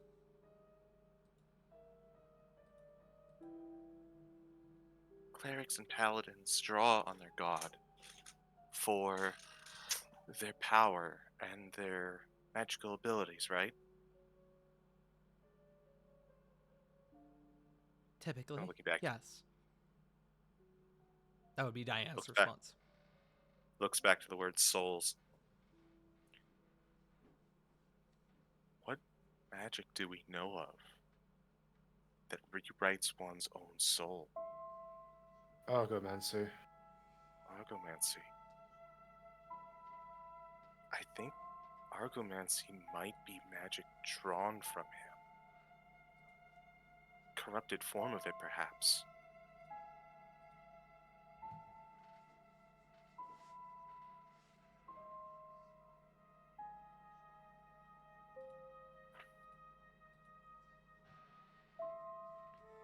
If that's the case, that makes sense. Why Aurelia's use of Argomancy brought her to this point, to this worship. Especially since we're in the middle of the continent. This could have been a breaking point of sorts that splits the other nations apart.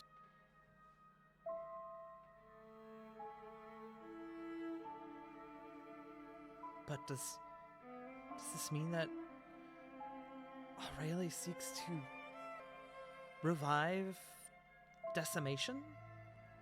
Or to close the divine gate?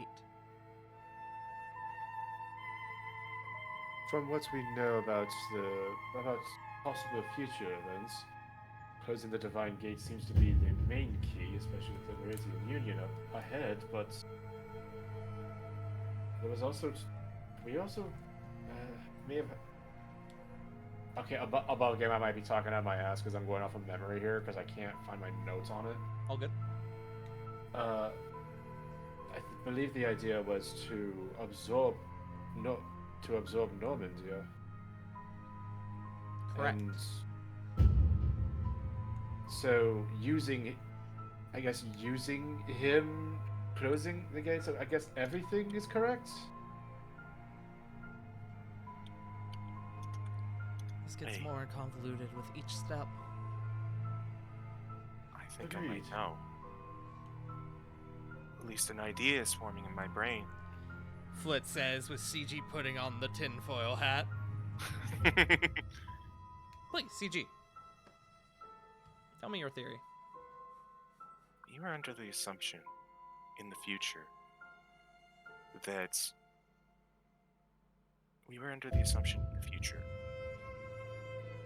that Aurelia cannibalized Normandir's power in order to make Prime. What if Normandir was willing?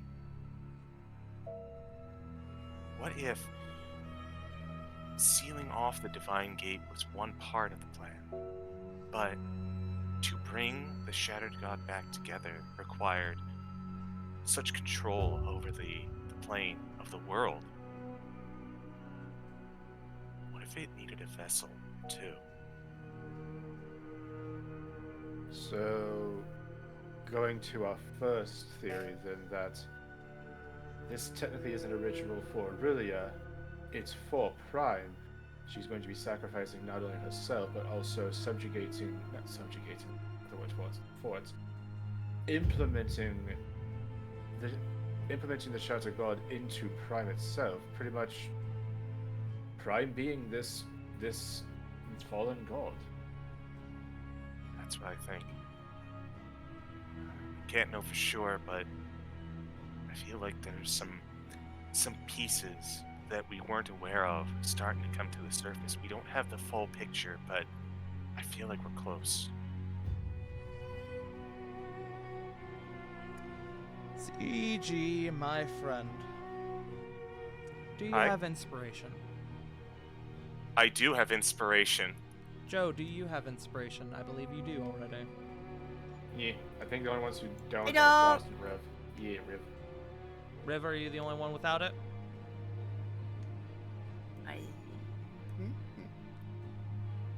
Those were almost words. Sometimes they're words. As far as I know, the only other one who doesn't have it is Frost. So, Hello. Through the combined efforts and the culmination of these notes and knowledge via CG and Joe, inspiration is passed on to the two of you. oh shit! Good shit, Joe. You two have cracked the case. Good shit, I'm- Joe. I'm also giving it to CG because I just fucking I assisted him. That's how it works in real life, ladies. I Guys, y'all understand non-binary that, cows. but it feels unfair to give it to one of y'all when you both contributed. Mhm, mhm. Thank you, real MVP, tinfoil hat. It, Alright. it gives a +2 to fucking history checks. My friends, at the end of this hall stands a great set of double doors. The culmination of your journey has led to this moment. You guys now can take as much time as you need, both above game and in game, to prepare as you see fit. You can even take a short rest if you choose to. But as we decreed before, know that doing any prep, doing any casting of spells, or any taking of short rests does draw time. Above game, time will be hand waved, obviously, and I'll come to a culmination of how much time passes in game for your preparations.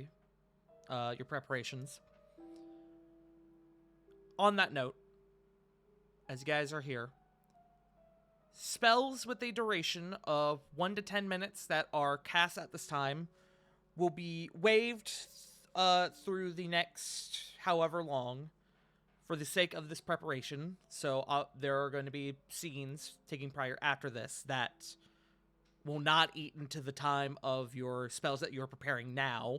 So if you prepare, say, a 1 minute long spell, the conversation and scenes that you guys enter here and once you conclude, that time will not be eaten up before I won't bullshit y'all before combat begins. Understood. So, at this time,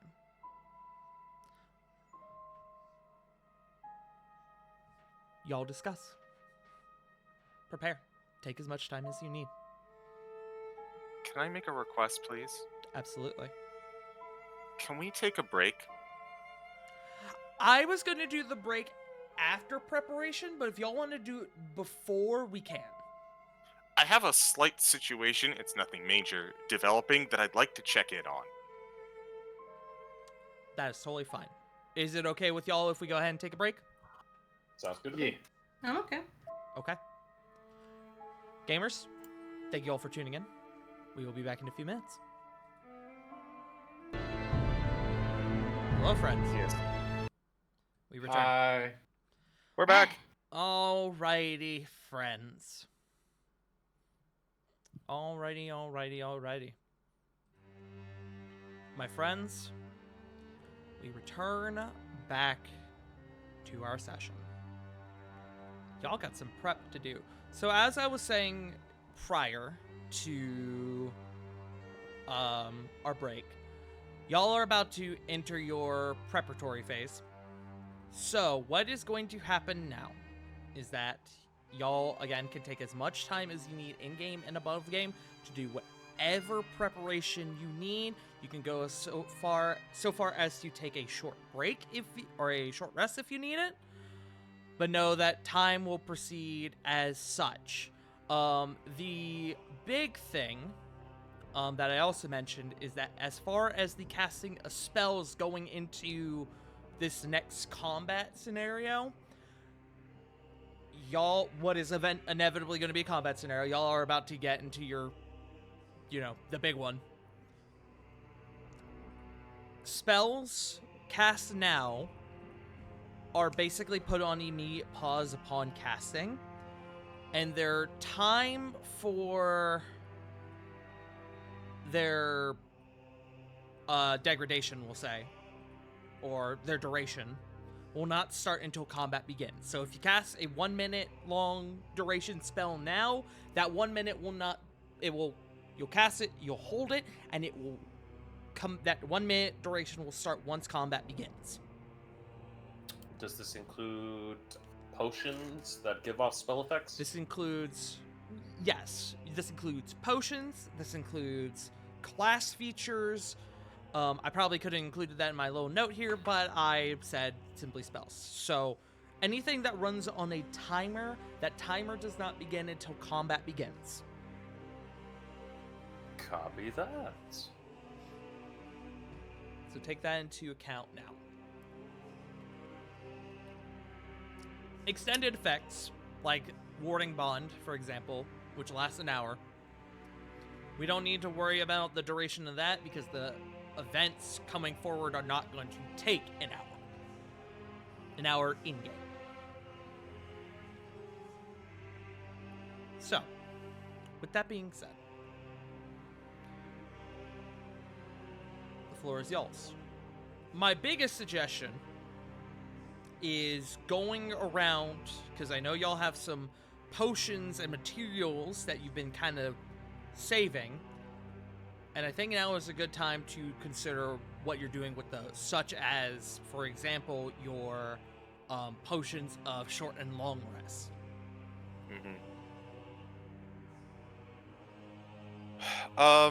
Let's, if it's all right with you, let's start with a really easy one. I love easy. I'd like to hand out 2 potions of vitality to Cedric and Ravon to get rid of that exhaustion and give them a nice little boon. Okay. I'm just gonna pop us onto the world map. In fact, I'll pop us onto the Asterios map because we're just kind of yapping at this moment. I've got a superior health pot that I can share, but I don't know who to give it to. Do you want to wait till you do the one that Flit had? Above game, Diana likely has something that will make any necessary healing in this moment irrelevant. So For all of us? For everyone. Okay, I was worried about it being like a single thing. It's like, I could save a spell slot for her. Potion of Vitality. Let's see. You drink this potion, it removes any exhaustion levels you have and ends the poison condition on you. For the next 24 hours, you regain the maximum number of hit points for any hit die you spend. That's especially nice for Cedric. That's especially nice for Cedric, because I believe y'all were saving one of the short rest potions for him. Mm-hmm. That is going to be necessary, considering that... Suffice to say, I don't believe you guys are going to take a short rest here. Am I correct? No. So, Short rest itself? No. For your potions of short rest, I would suggest giving those to your folks who benefit the most from short rests, such as your fighters and your warlock. That is my suggestion. But with that, Cedric loses his exhaustion, so does Ravon. So they also got their own Beacon of Hope. Beacon of Hope.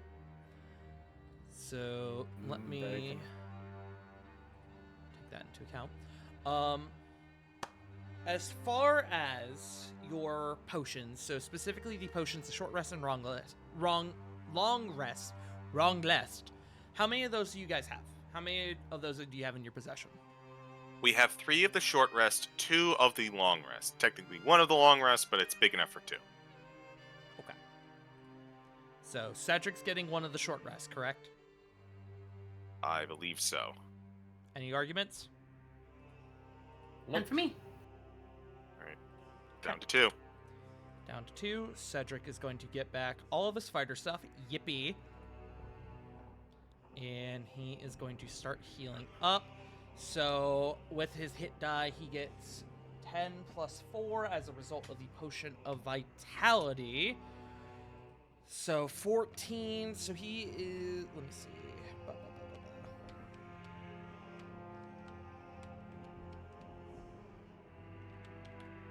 So he would need to spend 10 hit dice to get back up to max. So he's going to do that. And Cedric is back up to max. Cedric Excellent. doesn't need to worry about spending any hit dice on spell slots because he don't have any.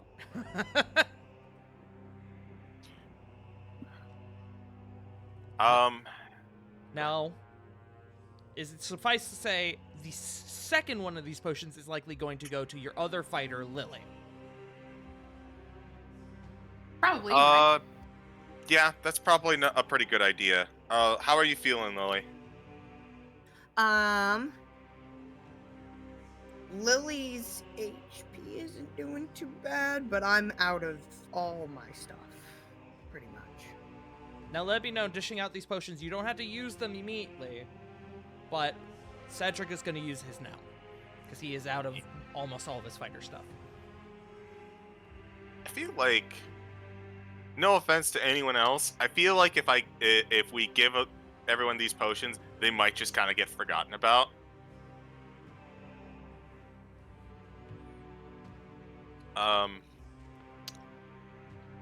Do you want a short potion, a short rest potion, Lily? Lily would use it now, because Okay. I don't have my action surge or my second wind right now. Then, unless I hear anything against, I'm gonna give one to Lily and she gonna chug it. Chug, chug, chug. All right, Lily. You regain back your fighter features. You don't get back any of your paladin things. I don't believe. I don't think anything comes back from a paladin on short rest. And then you can go ahead and roll your hit dice as you see fit with what remains. A reminder that once you hit max health, you can then use what remains to regain your spell slots should you choose. Wait, so what do I roll? So, I'm going to open up your sheet. Don't freak out.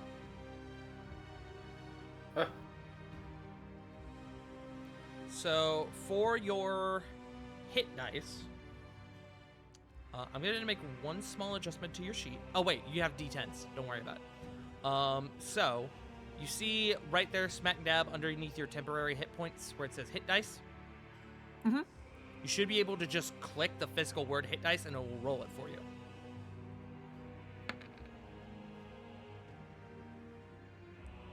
So I just keep doing that until I'm at max?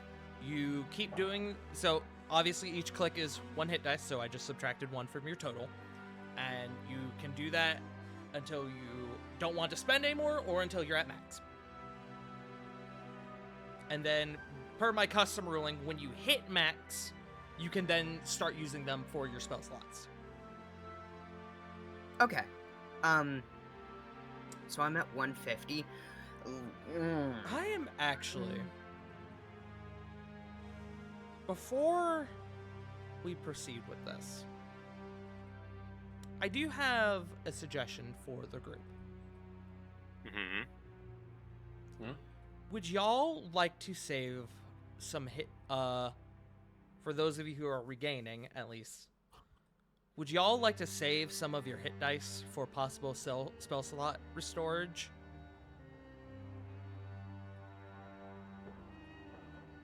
Because Diana can cast a spell right now that will almost certainly pop everyone back up to maximum. Oops, not contagion. The healing Your turn. disease. Healing! Slimy doom. So Diana has this fun little spell with her 1/9 level. Slurpee Day? What? Slurpee Day! There was a 7-Eleven joke in here somewhere. Oh, right, because of her life cleric things, the total maximum hit points comes out to 7-11. So I called it Sasuke. Ah, that's funny. So if y'all want, she can do that and heal y'all back up to max right at this very moment. Would that also include our potential It spell wouldn't. slots? It wouldn't include your spell slots because it's not a. It's not a short rest. However, for those of you who are about to consume these short rest potions, it will give you the opportunity, because you're at full health, to completely devote your hit dice to your spell slots, should you choose. That's why I want to bring it up. And there I are can currently honestly- multiple ways for Diane to regain that 9th level spell slot back. I would take Yeah. it. I think that would I be was the gonna best say- for everyone. Yeah, I can wait until until like some of the people who are lower on health regain, because like I'm doing okay right now. Yeah, I'm only down like total of 32 overall. And if I remember correctly, the level of spell slot we would regain is the number of hit die we lose, correct? So if we lose if we want to regain a 4th level, we lose 4 hit die. Correct. It's 1 hit die per spell level. So if you want to regain a 9th, you have to spend 9.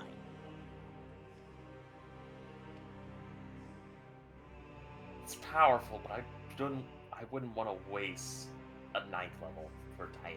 She has ways to get it back in this moment. Yeah, I feel like spending one right now to mass heal, make sure everyone is topped off. Good use of a 9th. That would It be is nice, truly especially in if she this can get moment, back. considering she can regain spell slots through a variety of means in this moment, it is definitely worth pulling the trigger on. Mm-hmm. So, question then. Mm-hmm. Would it be okay if Corbin gets one of those long rest potions? Well, we'll cover I the am- potions in a moment, but Okay. for the moment, let's go ahead and do some math. Let's determine how many hit points we're going to fully restore. So Diana's missing 30. So she's going to heal up. And I'm just going to go through one person at a time, because it's how many as she can see within range, which is all of you. So Lily, just because you were relevant at the time, I see you're out. I'm going to real quick. I'm going to subtract that 7. And we're going to reevaluate. So your current is 144. Your max is 215. So 215 minus 144, so 71. So that will bring us to 101 currently.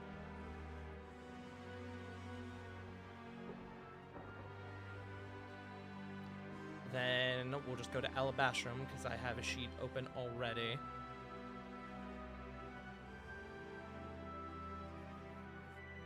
Alabastrum is going to gain back 74. So we're at 175 currently.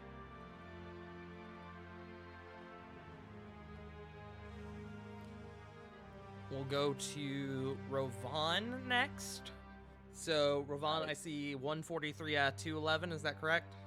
Correct. It'll be 68. That's the difference. Plus 68. Go ahead and add So that. close. So that comes up to 243. Is where we're currently at. Corey, I see 118 out of 160. That's 42, right? Plus 42. So that comes to 285. We're absolutely gonna hit. We're absolutely gonna be fine here. So just at that, everyone go ahead and bump yourselves up to max health. There's no concern here about us not hitting that, about us hitting that threshold of the 700. Yay. Awesome. Your group is fully restored. So now, Corvin, you were saying that you wanted a long rest potion. I presume to regain those spell slots. Yes. Any arguments Since I'm against? assuming it's mostly just for getting spell slots back, especially with if Corvin's not getting one of those like short rest potions, would prefer one of these. Diana is also severely hurting in terms of spell slots. She would appreciate the other long rest potion if you guys are willing to provide it. If not, she can either use a potion of short rest to use her hit dice for it, or she did take the vial of liquid meridium to at least get her 9th level back. I tell you what. Who else is hurting for spell slots? Currently, Corvin and Diana are hurting for spell slots. I'm missing a few, but I'm more missing my luck in my wild shape, but it's tight. I've got 5 out of 6 key points and guiding bolts. I was thinking that it might not be a terrible idea to send the Meridium over to Kore to kind of help with the spell slot situation. But if you're I guess if you're taking the short rest potion, that would actually do you a lot better if you use your short rest hit dice for spell slots. You know what? Let's handle that first, I think. So, Yeah. Lily, you're still drinking the short rest potion. So, we can, at 2 this left. moment, use your hit The dice 1, for the sake Cedric. of... What's that? No. We can use that short rest potion and your hit dice for the sake of restoring your spell slots, if that works for you. Yeah. So... Wow, you still have a good chunk of spell slots. Yeah, I don't really spell too hard. That's fine. So... Casually looks at BBEG. Casually looks at crits and smites. So with that short Oh rest... yeah, no. With that It's short because rest, I had been saving, I think, my smites. So with your short rest potion, you would need to combine 3 hit dice to regain your missing spell slots, so we'll do that. Yeah. And I am just putting your Indomitable back on because I do believe that recovers as well. It may. I presume it does. I 'cause tried it's a to fighter Google thing. things. Fighter has some that are on long rest too, Okay. though. So Understood. Let me double check. You are right. Indomitable does not come back. Okay. I gave Cedric one of his back, so I need to take that back away. So your Indomitable does not come back. Cedric does not get back the one he regained. I just closed Cedric's sheet fully. Oops. I would get my fadeaway back. Good to know. Okay, go ahead and add that back to your sheet.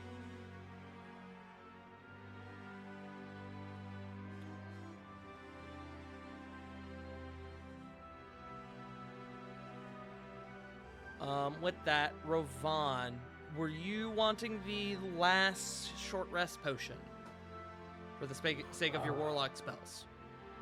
It would give me all of my 4th level magics back.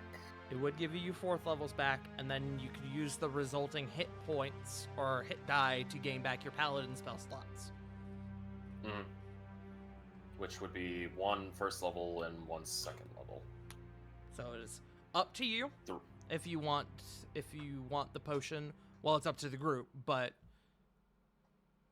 Does anyone else really want the short rest pot?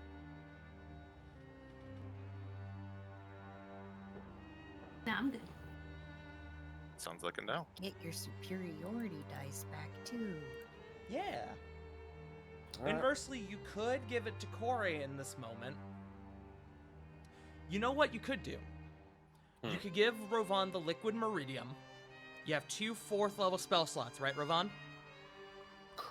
Well, I need to regain 2 4th level. Yes. So if Rovan got the liquid meridium, Rovan could get both of those back using it, as well as, because it's combined 9 levels, as well as one missing first level.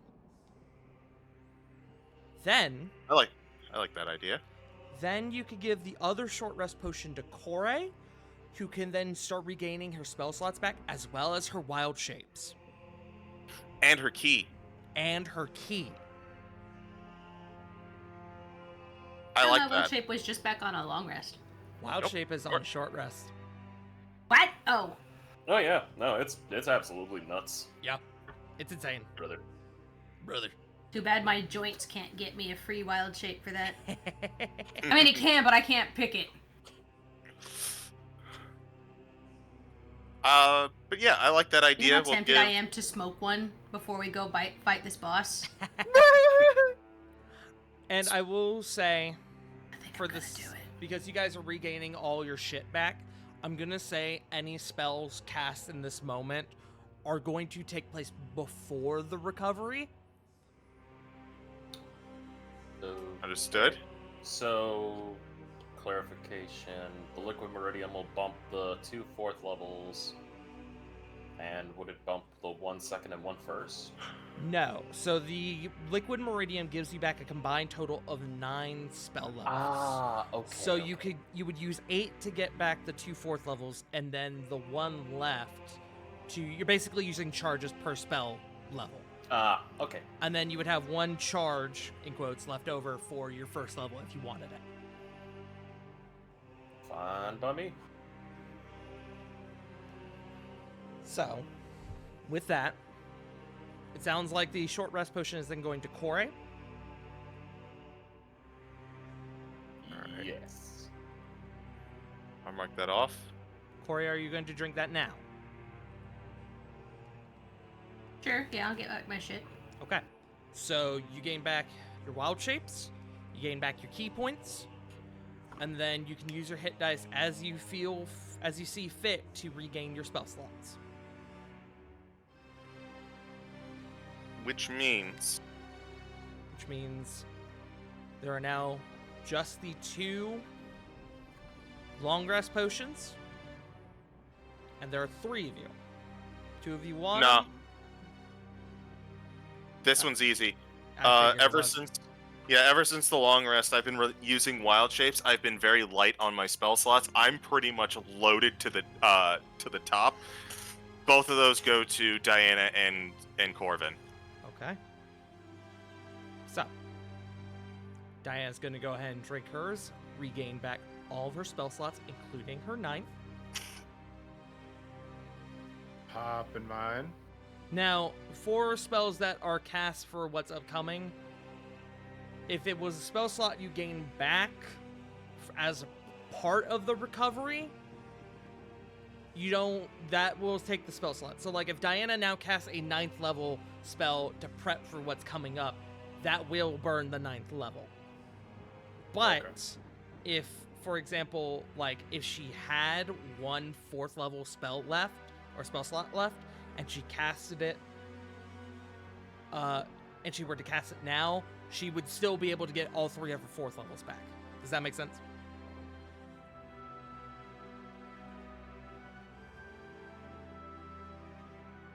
Yes, no, maybe. Yes. I have 1 yes. I'm gonna assume it's okay with everyone. Yeah. Yeah. Yes. I'm sorry, what's going on again? So, as far as what I was saying, as far as spells being cast before the recovery, take into mind the spell, how many spell slots you have before that spell is cast before the recovery, because like, since Diana did her 9th level, then did her recovery, if she was now to cast a 9th level as a preparatory spell, I don't know why she would still have to burn that 9th level slot again. Okay. Okay. But like, if she had, before she drank the potion, if she had a 3rd level slot left and she cast a 3rd level spell in prep for what's coming up, she would then still, drinking the potion, get all of those 3rd level slots back. including the one she just used. Ah, okay. Question. Mhm. For purposes of like, outside of like abilities, mostly for like items and such, do I still, because technically, would I technically not get any of those back then? Because I think some of them say at like the next dawn or something. If it says specifically at the next dawn, you don't get those back. But if Okay. if it specifies a long rest, then yes, you do get that back. Alrighty. Okay. So like Diana, even though she's drinking the potion, she's not gonna get anything from her Rod of Resurrection back because it's not within the it's not after a 24-hour period. Dawn. Or the next dawn, yes. Ooh, Okay. I get my sorcery points back. Yes. Naughty.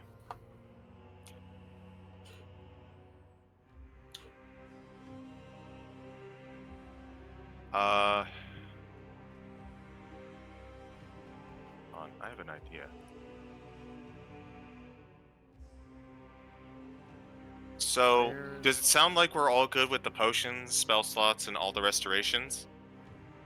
It sounds like restoration is I'm set. complete. Okay. Then- So- What's up, I Ruben? think Oh, no. I was just trying to finish up. Does that mean we're Ugh. just moving on? Damn! Damn. That was Cracking open a cold one with the boss? Thank you, Dr. Pepper. Apparently. Sponsor me. There you go. Okay. Yeah, no, I think we're good. What, we're just moving on to the spells being cast before now? Well, I think CG had something. My apologies. yeah, I was going to suggest that we go through our items real quick. Especially the ones from the Orion Club, because I feel like they're pretty useful in this moment. Mhm. So, here's the easy one. How about everyone but me enjoy flight for a minute? We got 6 pouches of pixie dust.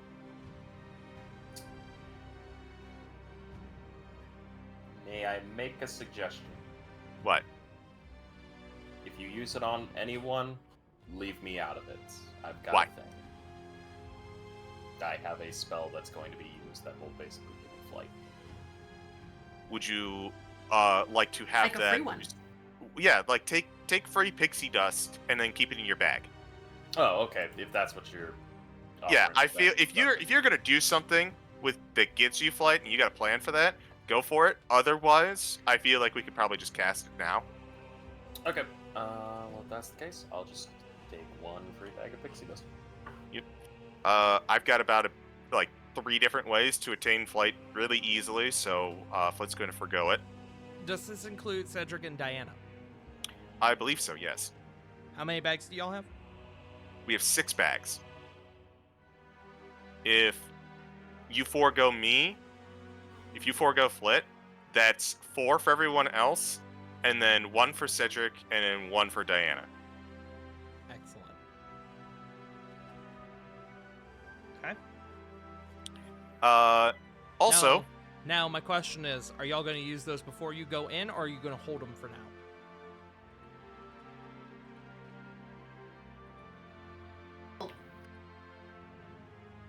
I think you cut out there. Holding it. I'm holding.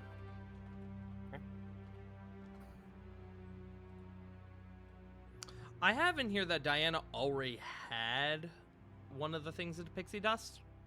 Yeah. Probably fine.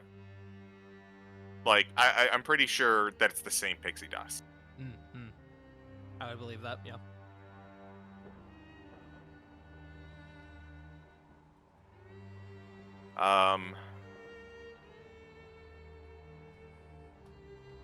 Next up, bunch of bombs, which I think I gave to Diana.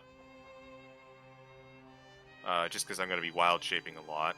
But, more importantly, 2 elemental gems. I have Diana with the air elemental gem and 1 Nova bomb. Okay. Do we just want to summon those bad boys right now? I have. Yeah, that is what I have. I had to double check.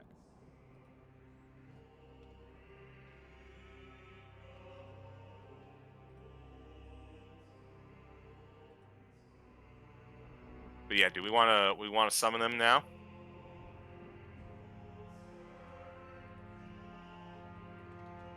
It's good for an hour, so I feel like probably, right?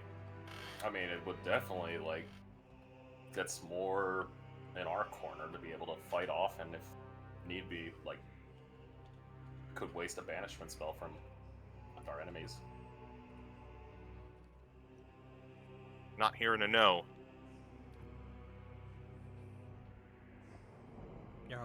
Y'all are gonna make me add more shit onto this fight. Hey, You Joe. shouldn't have given it to us. I Hey, know Joe. I didn't. Yeah.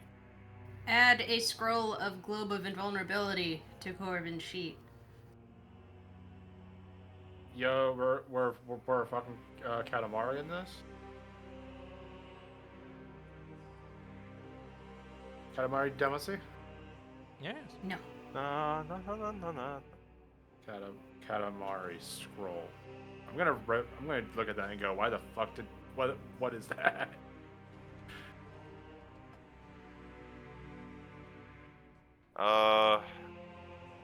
That's the extent of my items, I believe. I don't have anything other than like mystery potions and bits and bobs. Yeah, I was gonna say all I got is scroll, dispel, smoke bomb, powder bomb, water elemental gem. I still have one more bead on the necklace of fireballs. Not sure how well that's gonna do. I have one flashbang Um, crystal left. I have What a are we love potion. That's not gonna work. Don't know why I still have this thing. That's from real early on in the game. Yeah, Damn. that's like, I want to say before Herbie. Yes. Like I'm Oh. talking double digits, baby. What are we? We're just going over our items right now. We're going over anything that we might cast, like from our items. I've still got a spell scroll of Tasha's Otherworldly Guise, a spell scroll of True Seeing, a casting of Silence, and Blindness Deafness scrolls. I completely forgot I have this. What? I got the black hole grenade. Yes! Good for later. Good for later. I was thinking about that earlier too. The black hole grenade, I believe, was acquired in the future. The future. Is that Bad correct? Yes. timeline. Because I remember Jesus. because we kept going, okay, that looks cool, but ball. We kept referring to it as ball. Yes, but ball. Ball, ball, Yes, ball, but ball, ball, ball, ball, ball, ball. Oh my god. I am the worst. I don't use half this shit.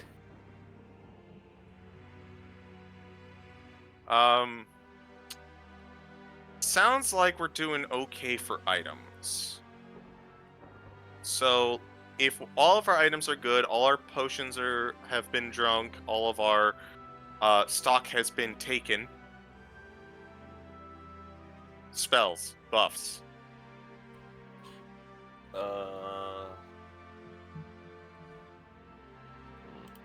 Are we wanting to go down like the list of who's going to be casting what, and who's going to be using what first? Just kind of make it a little bit easier. Yeah, we can go by person, I think. That's probably easiest. I'll start with mine. This one's pretty easy. I don't have a lot of spells to cast on myself. I'm just gonna cast Circle of Power.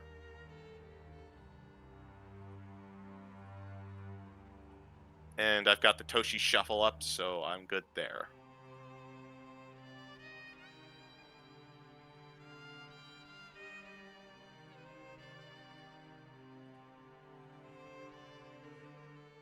Just adjusting things on my end.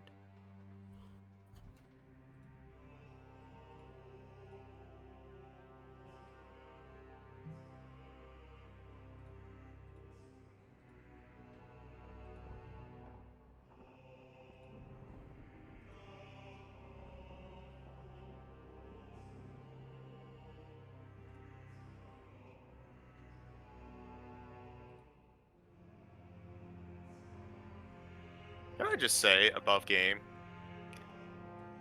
I'm so excited for this fight. I'm so excited for all of the lore that we've been getting. This has all been great. There's a lot. It's also kind of been a weird night. Yeah.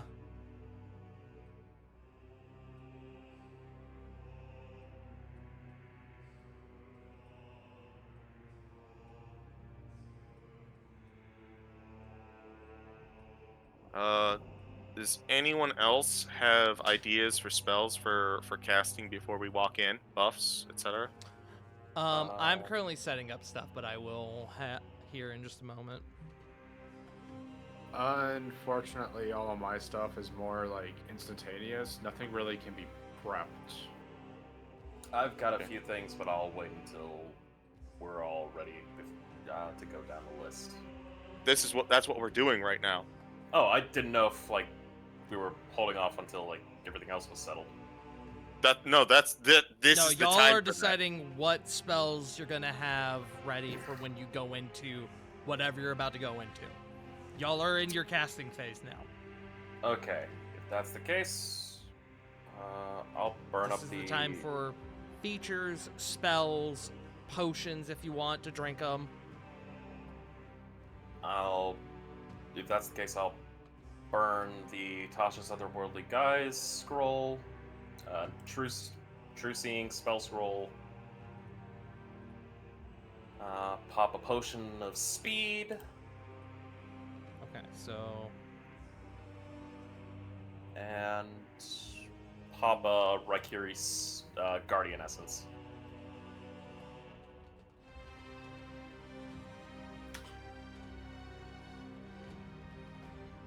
okay, so run all of that by me just one more time. So you're popping up True Seeing again. You're popping up Otherworldly Guise. Yes, I'll bring up the spell for you if you Please would do. like. Guardian Essence, and then Potion of Speed, correct? Correct. Understood. So- Tasha's Cauldron of... not Cauldron. Tasha's Otherworldly Guise. It is up to a minute. It is a bonus action. Neat. Uttering an incantation, you draw on the magic of the lower planes or upper planes, your choice, to transform yourself. You gain the following benefits until the spell ends. You are immune to fire and poison damage if you choose lower planes or radiant and necrotic upper planes. You are immune to the poison condition, lower planes, or the charmed condition, upper planes. Spectral wings appear on your back, giving you a flying speed of 40 feet. You have a +2 bonus to AC. All your weapon attacks are magical, and when you make a weapon attack, you can use your spellcasting ability modifier instead of strength or dexterity for the attack and damage rolls. And you can attack twice instead of once when you take the attack action. You ignore it if you already have this feature like extra attack. Okay. Understood. And for this fight, I will be choosing the upper planes for all of my stuff. Figured you would. Flit, you have Circle of Power and Mind Blank on.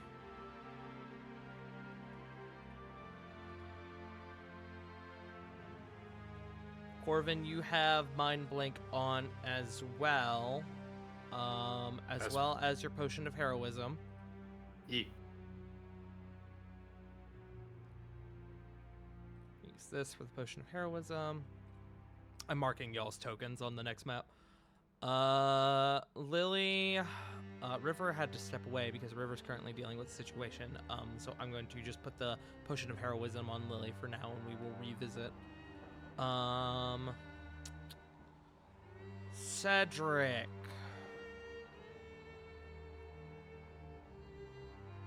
Cedric should be pretty easy. Cedric is going to use his last Potion of Speed. So he's going to get that hasted effect as well. Let me see. I have lost my spot. There it is. Uh-oh. Potion of Speed.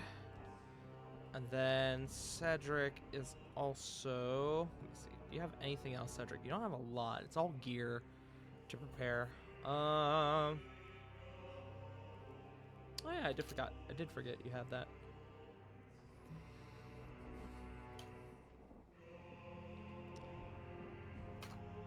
Cedric is actually going to give you back the pixie dust flit because he does in himself have 2 scrolls of fly, Mm-hmm. one of which he's going to use now. Okay. I'll still let him keep the bag just in case Fly goes down. Fair enough. Okay.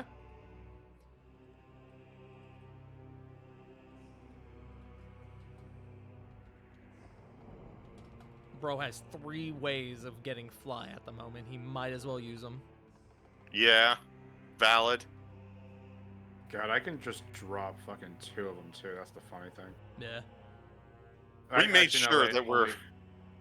only one because the other one comes back out of dawn, not a long rest.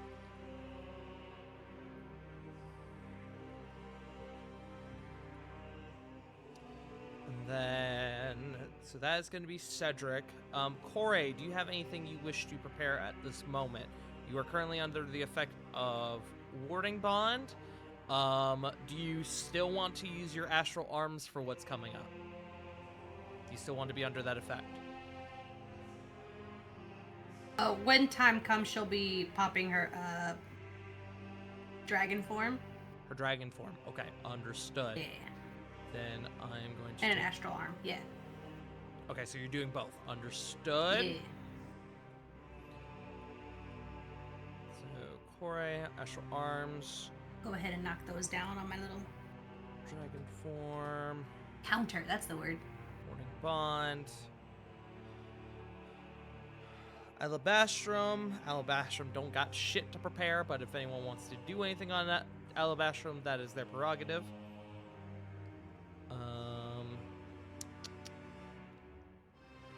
The only 2 people left I need to confirm are Lily and Diana. River is again dealing with the situation. So let me go over Diana right now. Diana, what do you have?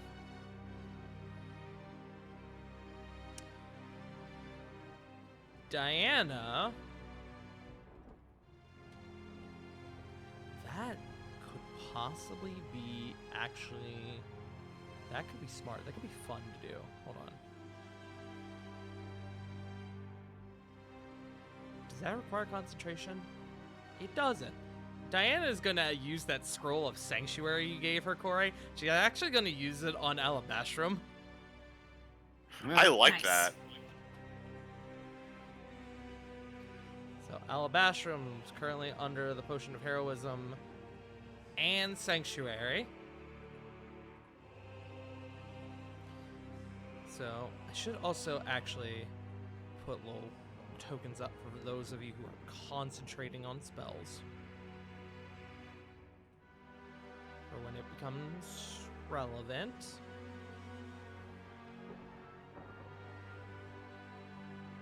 Cedric is concentrating on fly. The scroll. Mind blank, not concentration, correct? No. No. But circle of power is. Mhm. Excellent. So 3 of you currently are concentrating on spells. And then Diana, since you're not having to concentrate on sanctuary, you can likely do something else. Let's see.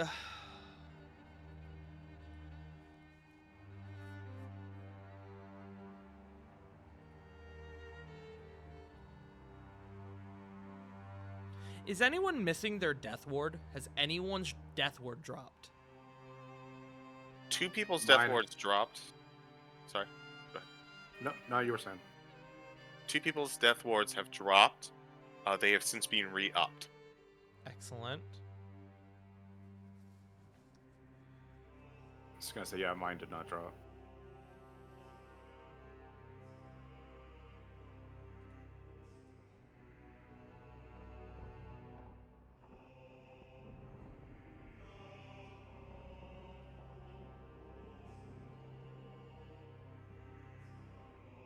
Yeah, fuck it. She's got the scroll for it.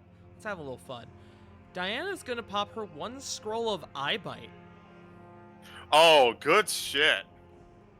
She's had that for a long time.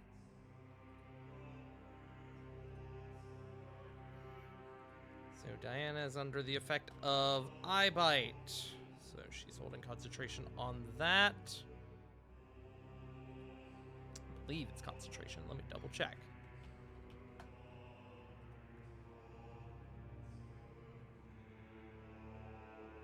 Thank you guys for being patient. This is a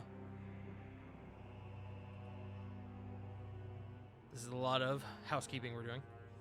Mm-hmm. Hey, River, welcome back. I. Hi, I know, I'm sorry. Yeah, sirs. That's a whole thing. Oh my god. Yeah, that's a whole situation you gotta deal with.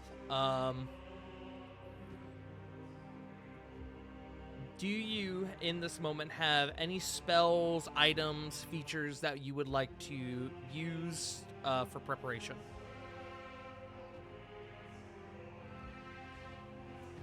This My could- awoken heart. Awoken Heart, okay. Awoken Heart goes up. Y'all have so many fucking effects right now. Oh my god. And Ooh, okay. Understood.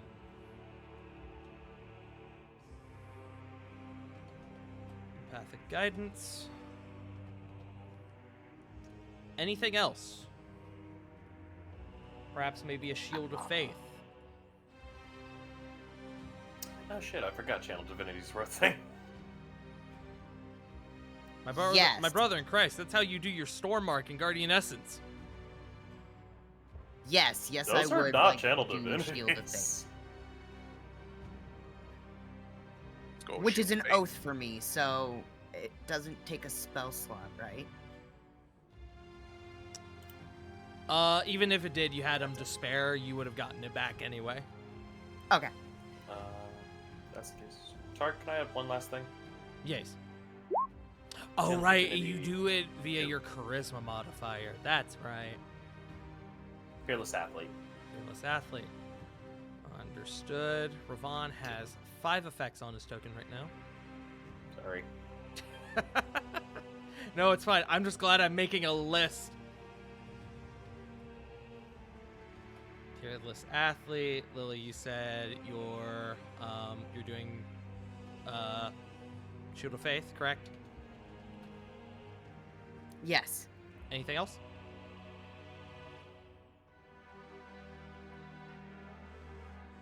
I don't. Mm,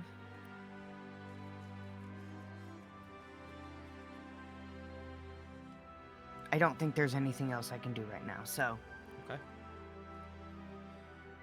Alrighty,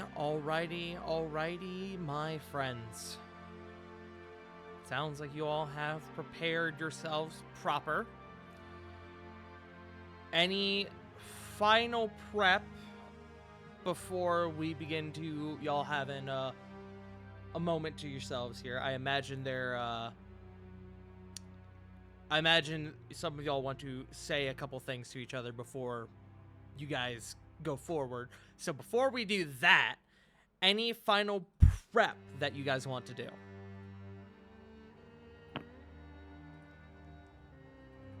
I'm good.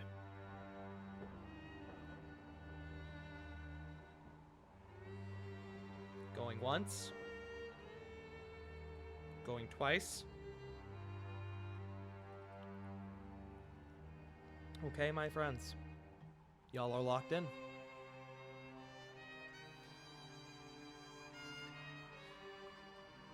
With this being said, the total combined efforts here roughly, if I were to put a number to it, I would say these preparation phase, nobody casts any spells with a time of more than one action, as far as I can tell. So this whole thing here is going to be roughly about 1 minute. I think for the sake of leeway, because time is weird, I think we're gonna call it 2 minutes for your initial conversations and prep, healing, restoration, and prep. So that's going to be the entirety of round 141, which brings us to round 142. My friends, let me change your music.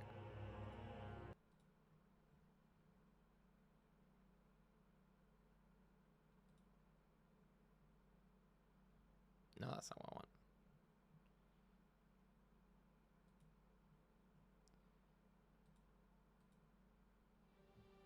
My friends, it has all come down to this. The next few minutes will determine the fate of this realm. You guys have fought long and hard to reach this point, and you will continue to do so until it all comes to an end. If you have anything you wish to say to each other, either publicly or in private, now is the time to do so.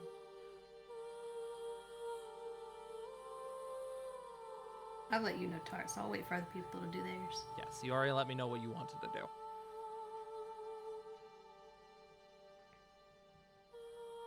Again, you can speak to someone in private, one-on-one, or you can speak to the group as a whole.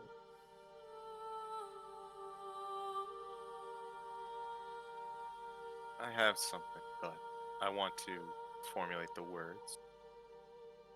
Absolutely. Anyone else? Corey, I know you have something. Why don't we... Because you already knew what you wanted to do, Corey. Why don't we handle you first so other people can think? Sure. Who did you want to speak to? She wanted to talk to Nexus and Cedric. I mean, along with Diana, but focus on them. For just my own theater of the mind, are you taking both of them aside and talking to them together, or one at a time? Together, yeah. Okay. Do you want Diana there? Yeah, she can be there. Diana will be there. The harem is gathered. Well, I shouldn't say harem, there's a child involved, but you got one. Family. Family. Unit.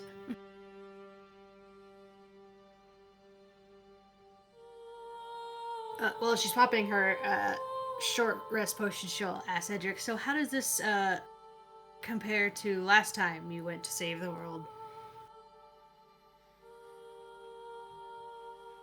He thinks for a moment. Oddly enough, pretty similarly.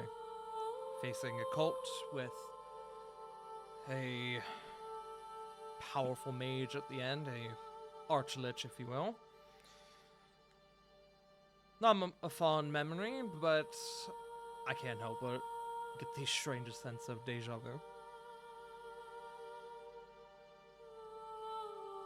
And he kind of looks around at the group. I'm happy to be surrounded by those I care for. Friends, allies. And then he kind of takes your hand in Diana's hand. As well as my beloveds. I must admit, though, and he kind of looks down at Nexus.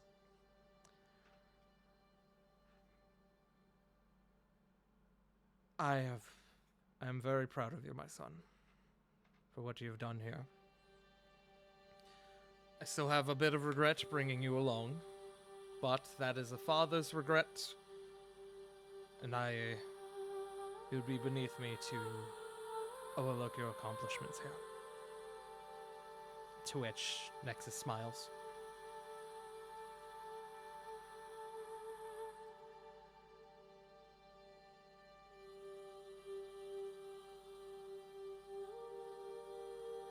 Oh, Nexus, I hope this is the last thing that's hard that you ever have to do in your life.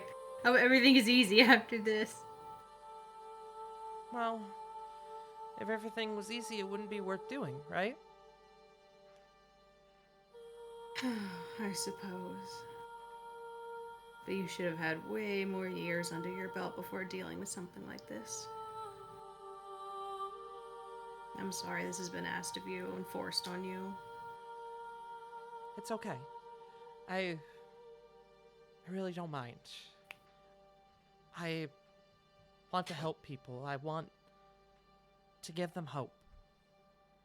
And I feel that this is the best way to do it. Diana kind of nudges you. Sounds like his father.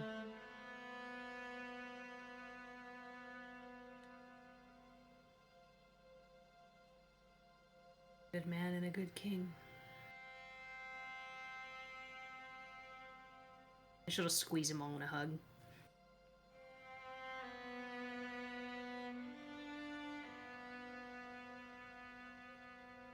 The embrace. She'll give is- Nexus that last flashbang jewel that she had just in case. Okay. I'll mark that.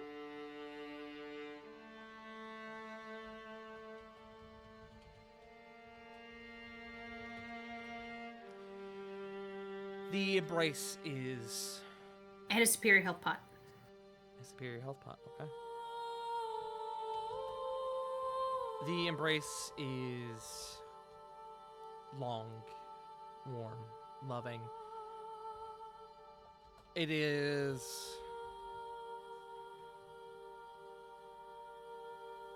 a warmth that you have not felt in some time, and it's one that you will remember for a very long time. As Cedric and Nexus begin to separate, Diana kind of grabs your arm as you're about to walk away and goes, "Hey,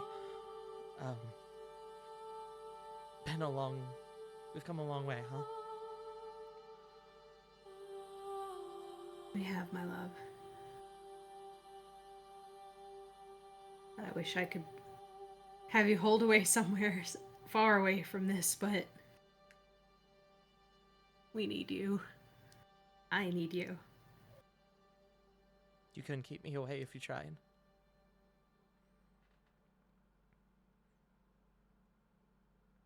No I'll matter do whatever it takes to keep y'all safe.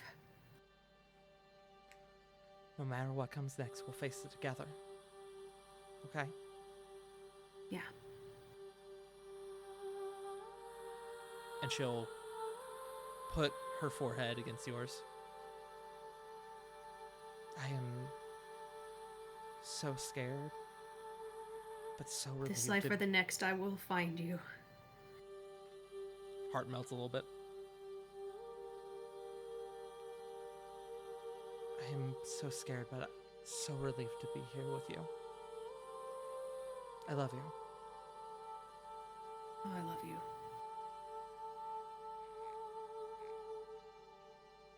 And she's going to take both of your hands and she's going to bring them together up to her lips and she's going to kiss your hands.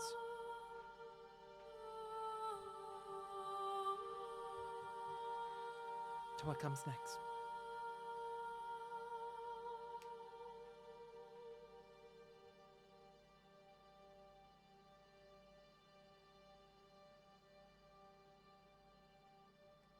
Anything else, Corey?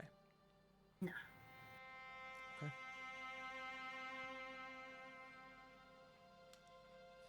CG, I believe you had the thing, correct? I did. Tell me this thing. Flit, in front of everyone else, looks at the door ahead of them. I found my way here, escaping the Feywild. I was incredibly naive, sheltered in my own way. Didn't even know what negative emotions were. We've come through this, through thick and thin, through everything. From outer planes, our own nightmares, the distant future, sunny spa days.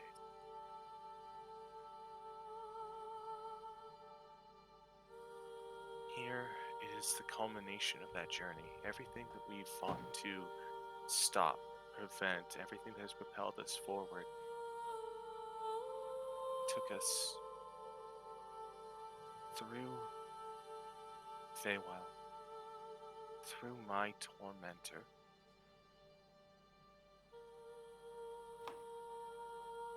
through my village that may return to us one day.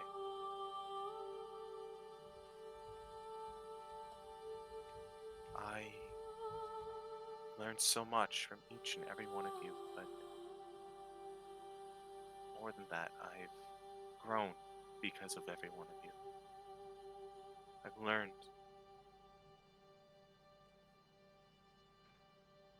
And through it all, I've thought about feelings that I've grown to understand because of what you've all shown me.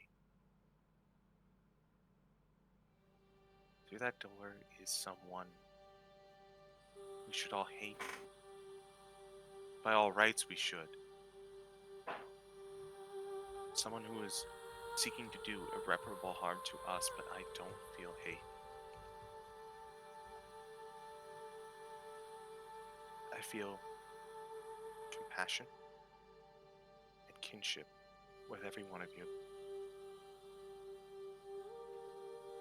It's the greatest feeling I've ever felt. It might be a bit selfish, but I fight as I go through that door. I fight for the world. I fight for the future. More than that, I fight so that this feeling that I have in my chest will continue on to tomorrow, and the day after, and the day after. I will not let anyone leave before their time. I will not let anyone go on this day. I'm going to fight as hard as I can to keep you all safe. That is everything I could ever want to do with my life. Thank you all.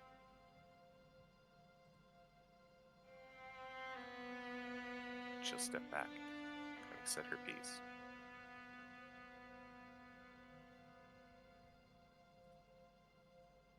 Okay. Anyone else?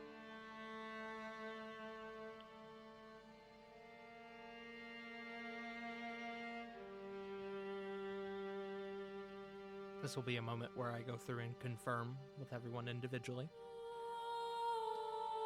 This can also be a moment where if you have something you wish to say to someone who is not actively present in this chamber, you do have the means to do so.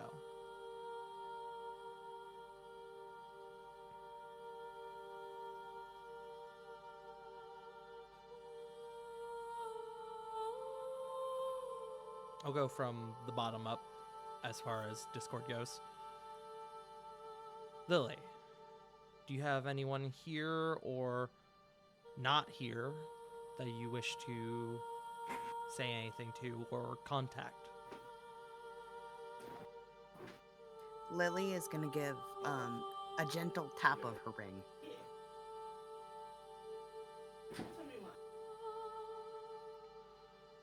It shines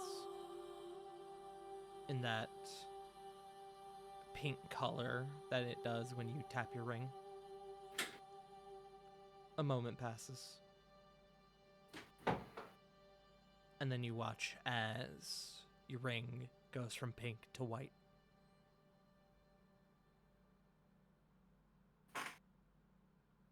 She is there. She's at home waiting for you. Lily just breathes a heavy sigh of relief, and a sense of comfort washes over her. A sense of peace.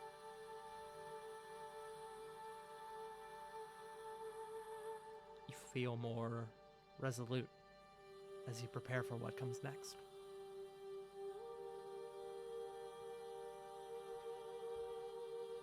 Anything else, Lily? No, I think that was it for Lily. Okay. Corey. Anyone else you wish to speak with or contact? I don't think she can contact anyone, but I think she would want a group hug. You guys have the means to contact anyone who's not here. Either someone who's in the communication link that you guys are sharing with your allies, or for the sake of sending messages to anyone who is not here, I'm gonna waive the cost for that as far as spell slots go. Master order then to keep Haben and everyone safe if this goes sour.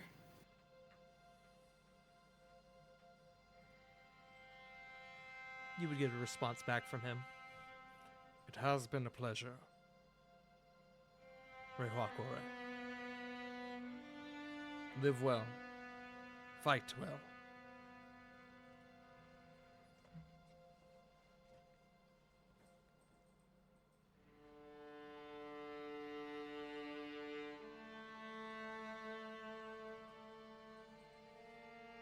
Is that it, Corey? I feel like she'd worry her parents if she messaged them, so she'll leave them be. Okay. Corvin.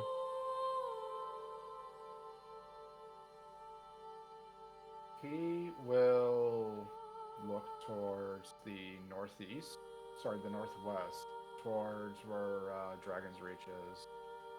Thinking of Aura, who's currently in Navilis, and thinking of consistent. He's kind of racked. It's written all over his face. He's consistently being racked with that same decision of was it a good idea to leave her with his family, and he will. Sorry, I'm trying to word this correctly. You're fine. Take your time. He will begin singing he will begin not really singing like belting or anything, but like pouring his heart into this Sylvan song of remembrance, and this trying to reach out toward using Sunding to reach out to her.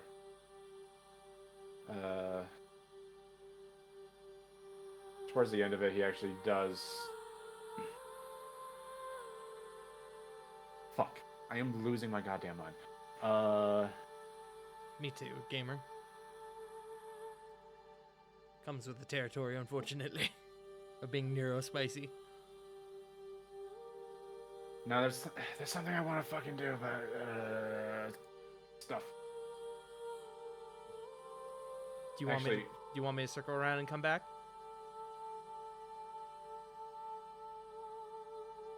No, I just need to fucking battle my own fucking anxiety right now. You're good. Take your time. I guess for everyone but nobody else but Flit would definitely hear him sing something along the lines of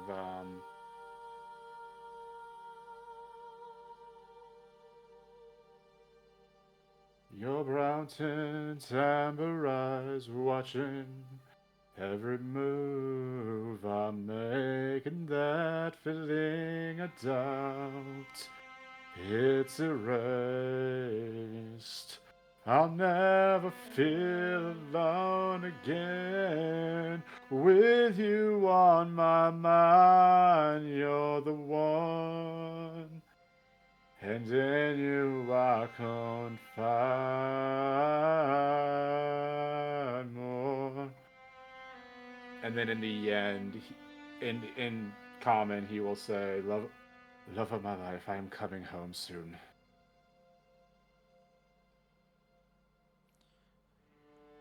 As this message is going out, there is a moment during this song, this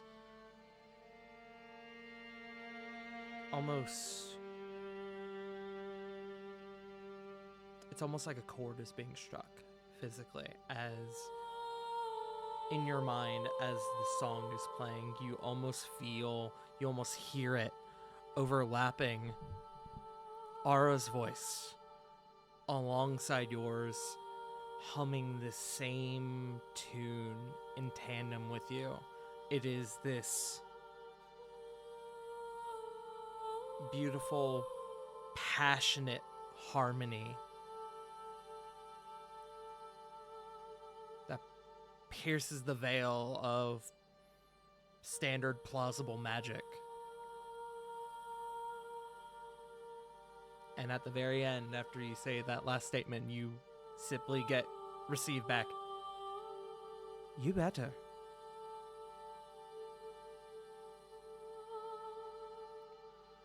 Once the sending message is kind of done, he's getting kind of dragged into the group hug because he was definitely kind of mentally out of it.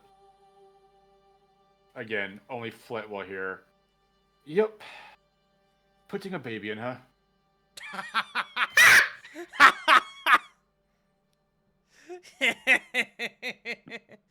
Somebody Hey, open up the fucking bakery. yo! I'm about to put a bun in the oven.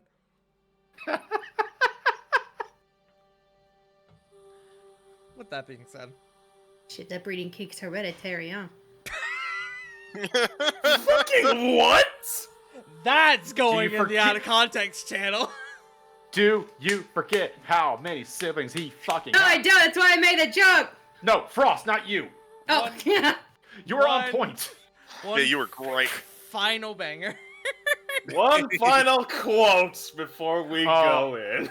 You're Oh, I welcome. was gonna say we're gonna have at least 4 or 5 more. Calling it here. Place your bets, ladies, I can guys, believe gals, it. non-binary pals.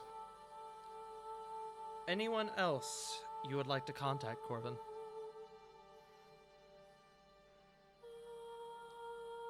Oh, I just had a thought and that made me cry. No, it.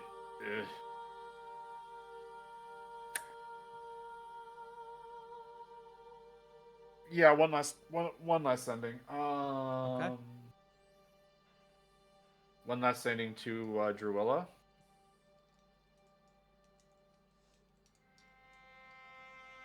In a weird way, just want to say thank you. One happy accident led to all of this. And that's the message. Actually, not so happy accident is what he would have said.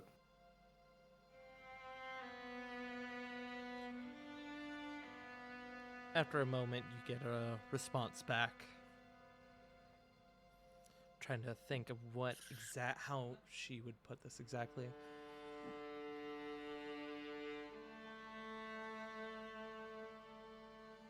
These are certainly crazy paths we have been beset upon. But I don't think I would change a thing.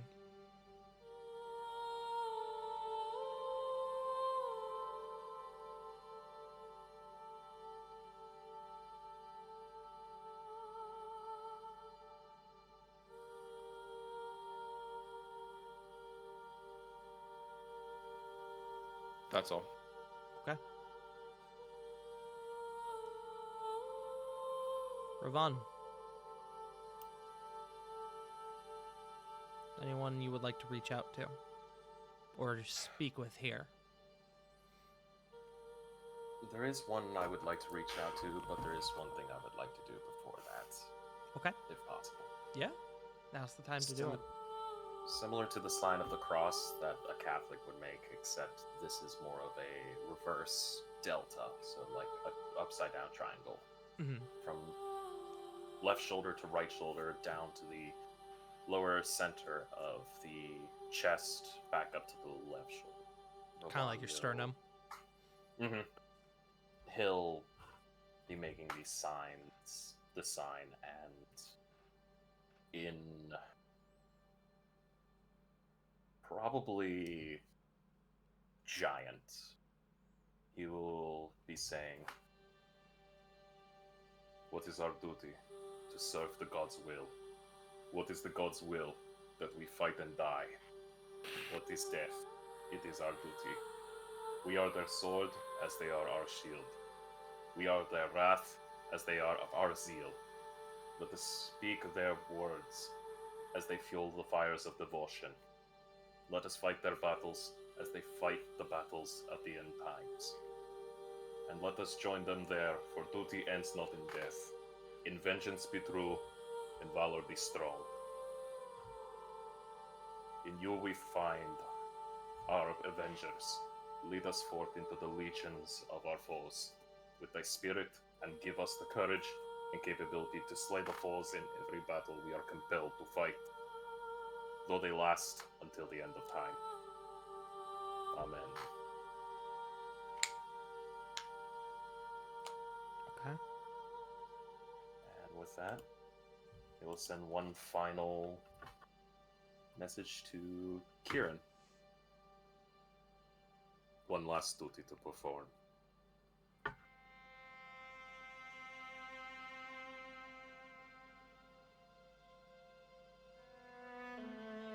Is that the end of the message? One sec. One last duty to perform.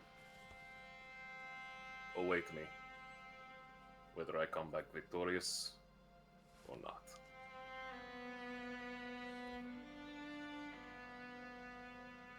End of message. There's a brief moment before you receive a response. I'll see you very soon.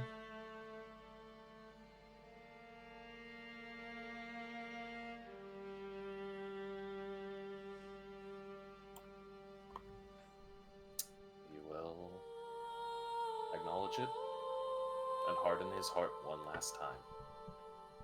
Okay.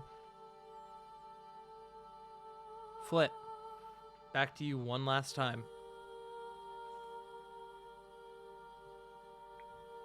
So she will send a message out to Reno.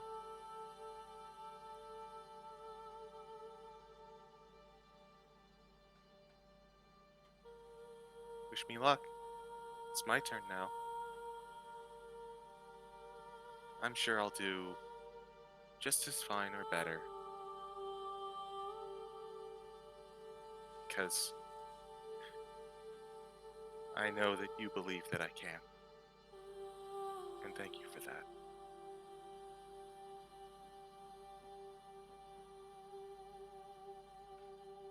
The response you get back is, "Good, I was getting tired having to carry all that weight on my back on my own. I wish you luck, then- my dear.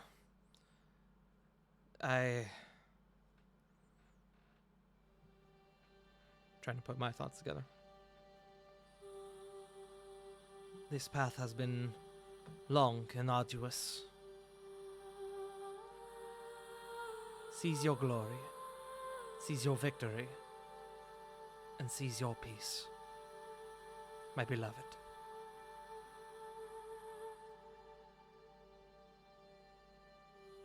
My beloved. She'll just send that back as well.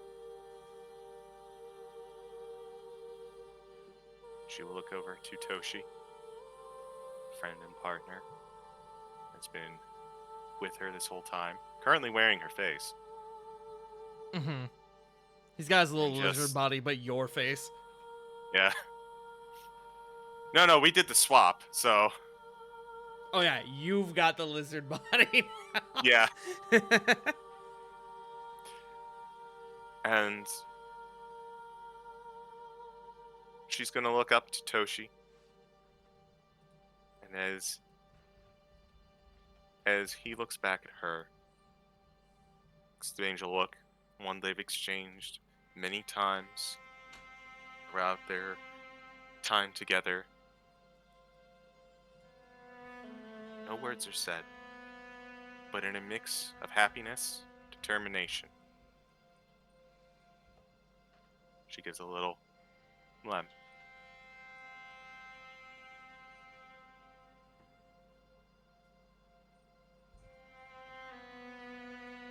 I feel like that's all that needs to be said, really.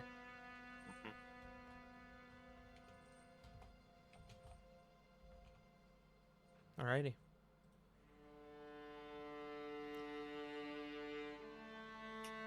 Now it's my turn.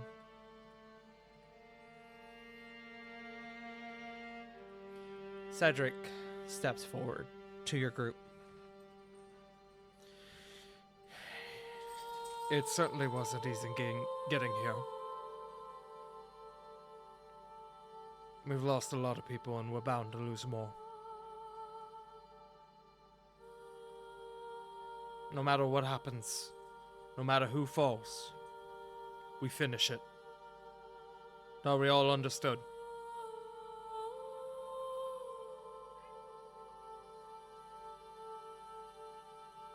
We finish it. We end it. Together. Together. Well, sounds like it's been enough talk, and it's now time for the main event. Nexus interjects. No one else is going to die here. Not on my watch. We're all going home.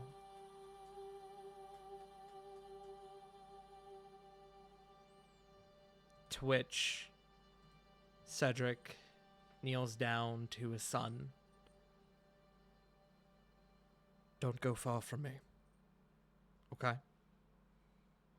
To which Nexus nods. Diana looks to your group. You all have become very dear to me. I don't know what I would have done without all of you. Now, allow me to return the favor and help guide your way home.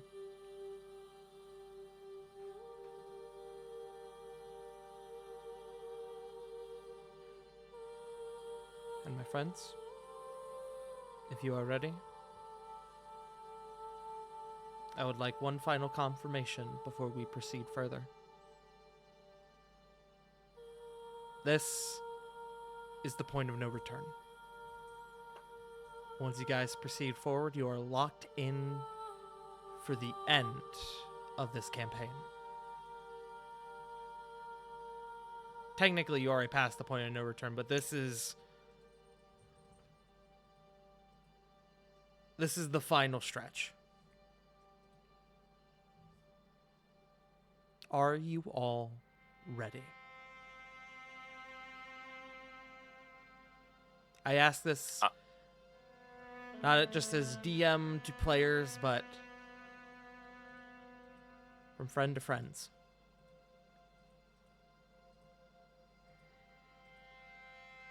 I am afeared, but I am here. I am ready. I am here and I am weird. Into the abyss we plunge. Alrighty, my friends. I have one final scene before we conclude for the evening. If that works for everyone.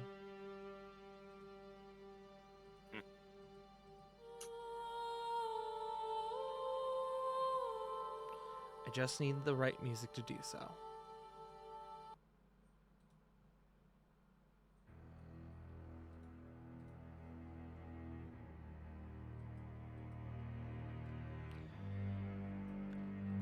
Exalia Regalia, it has all come down to this.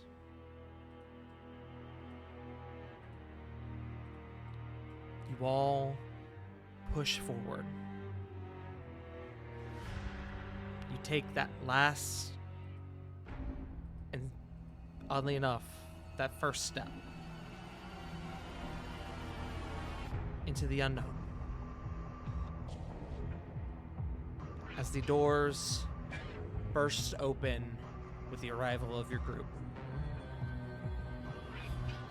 time strikes as we come to around 1:43.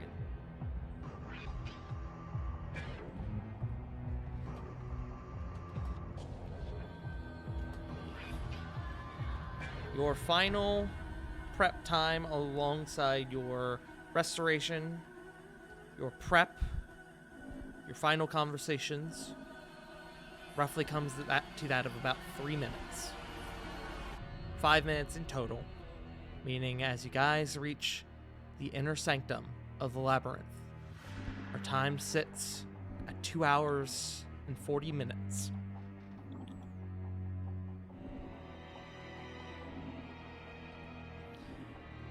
As you enter this chamber, you are beset upon by wild visuals. This is a grand chamber made out of that same material you saw in the hall before. This almost tile, almost like rose quartz architecture. Before you immediately sets a decently sized stairwell that leads down to a lower level. But past that, beyond that, there is this grand 6-pointed star. A runed circle sits before you, and at each tip of the ends of the star, and sitting in the middle of it, there are these boiling, swirling, chaotic voids of magic that, for those of you who have the ability to cast, which is all of you, it makes your hair stand on end, for those of you who have hair. But more than that, beyond that, on the far end of the chamber, on a slightly higher elevation, you see an interesting scene. You see 2 figures. One, a fiery, crimson-haired maiden who is knelt down. She is desperately gripping at a hand grasped around her throat. Just past her sternum, another hand digs into her flesh, but not blood and skin and bone. There is almost like, it's almost like that outer shell of person is parted with magic as another pale, ghastly hand reaches within, buries itself in Marissa's form.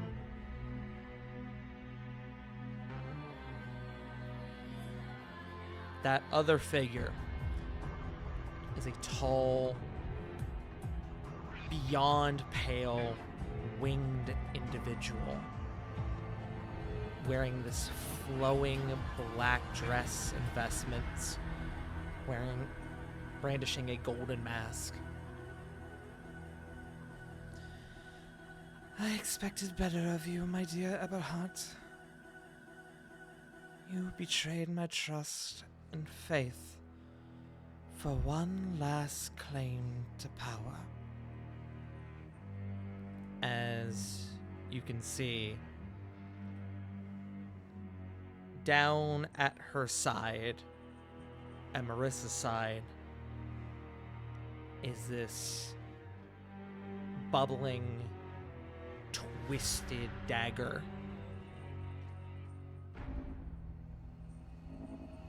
It seems that Marissa had one last vial of Oz's blood on reserve for an emergency.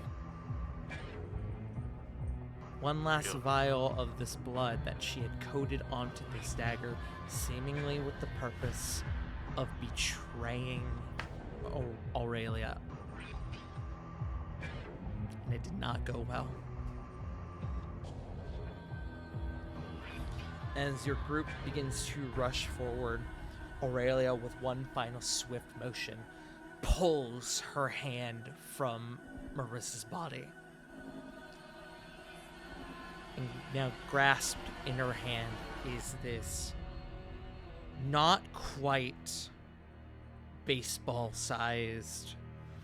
To call it a gem would not do it justice. It is more of a... It's a bit bigger than a baseball, and it's almost like a glass orb. But this glass is not fully tangible. It is almost like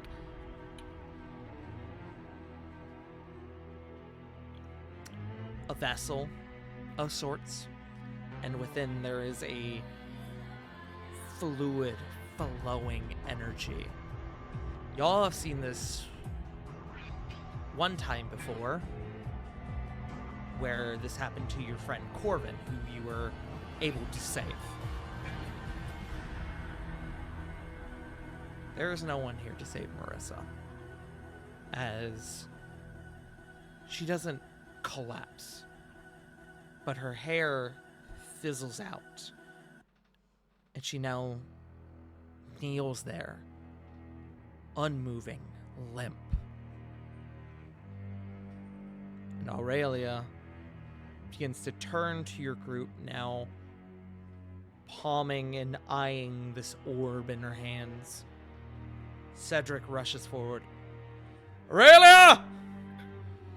Stop this nonsense! Please!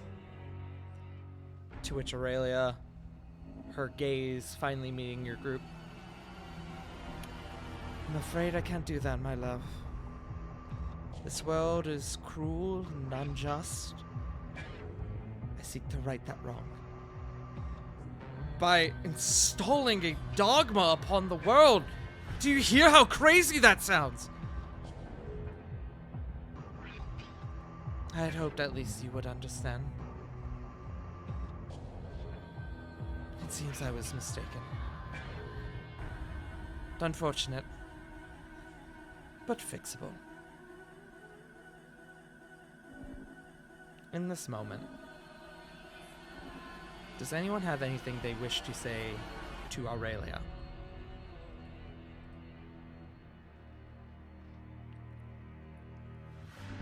Or do anything?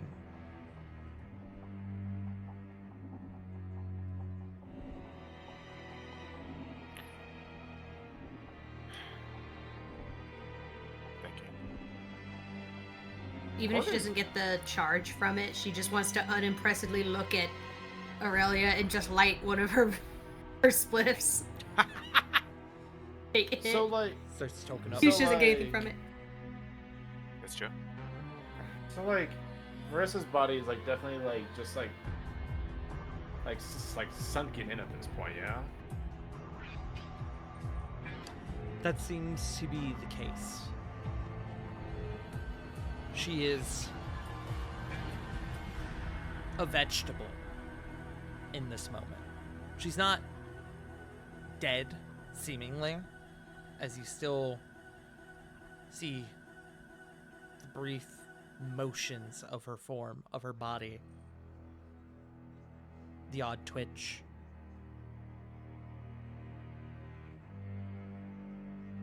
Okay. So she's just gaunt at this point. Not really taking his eyes off of her, off of Marissa. Corbin will definitely like yell towards Aurelia. You talk of bringing just to an unjust world. We've seen what happens. You're not talking about justice. No, you're talking about subjugation, about oppression. There's nothing just about what you are doing. I seek an end to strife as we know it.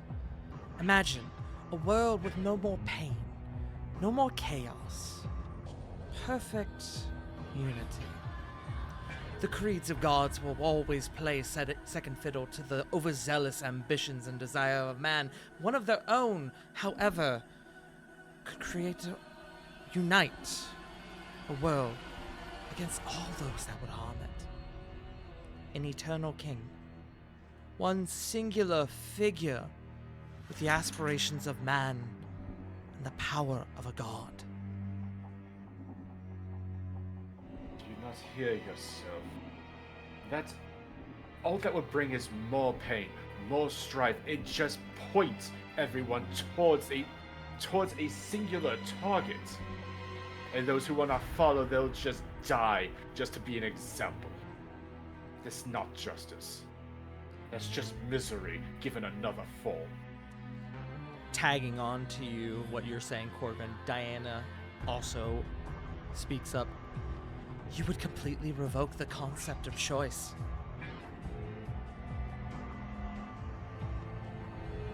Aurelia speaks up in response. And justly so. For a prosperous world full of those thankful to see it continue.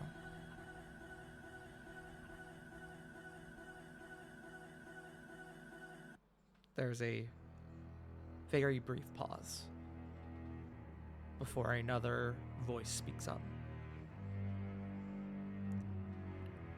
The voice of Nexus. Is this what you were like? Is this the person you were before I was born? When I was with you before, you spoke to me with such care. I thought I could maybe learn about you. I thought I could maybe have my mom back. But you aren't my mom. You're evil.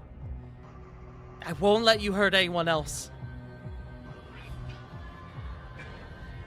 I wish you were still just a memory.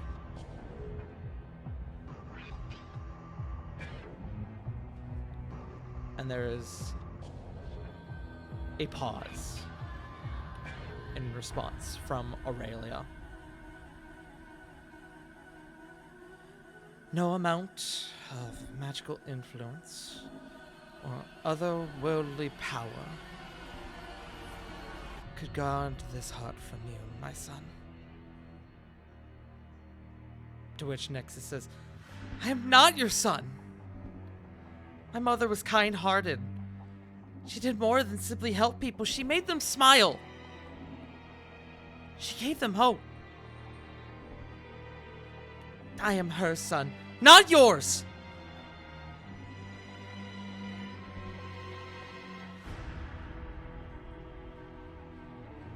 Then you have forced my hand.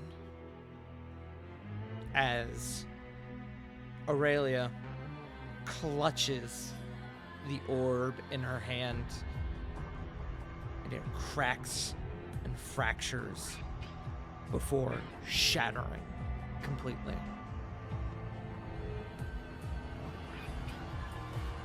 There is a pulse that shakes the very foundation of the room. The energy flowing in this circle before you, it intensifies.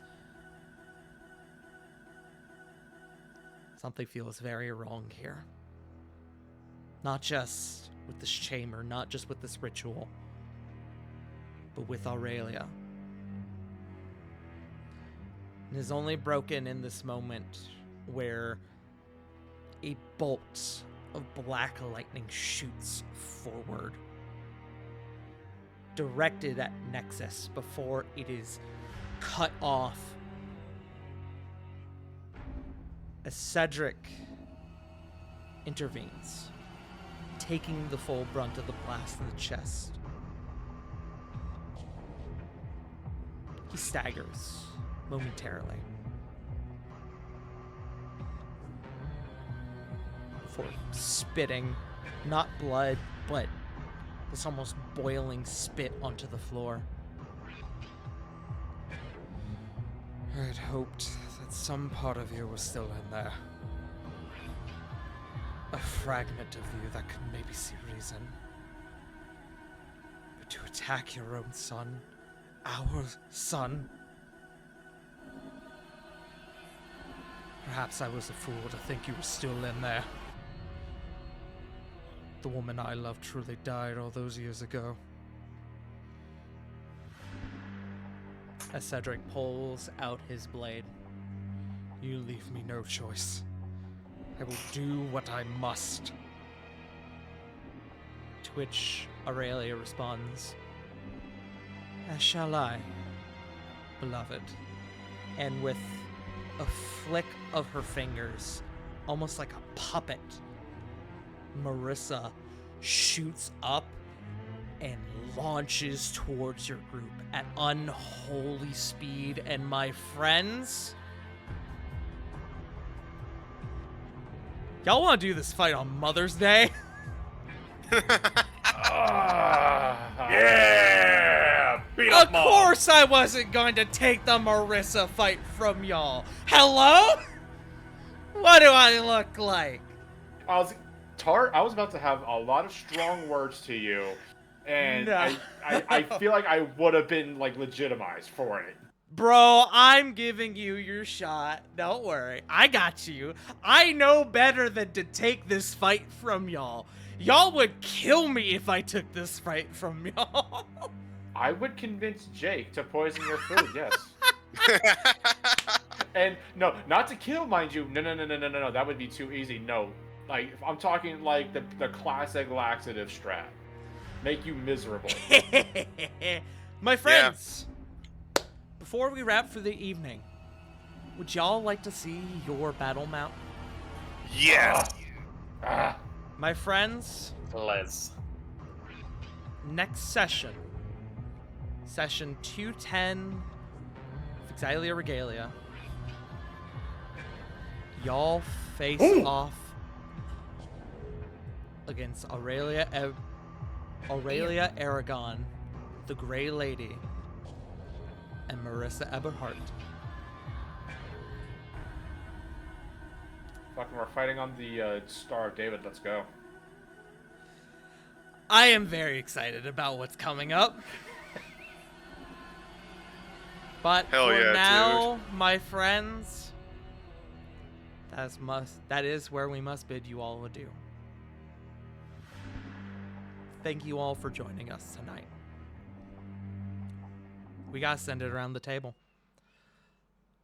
Let's send it to River first, who has been dealing with a hell of a situation throughout like this last hour and a half of game. Hi. Hi.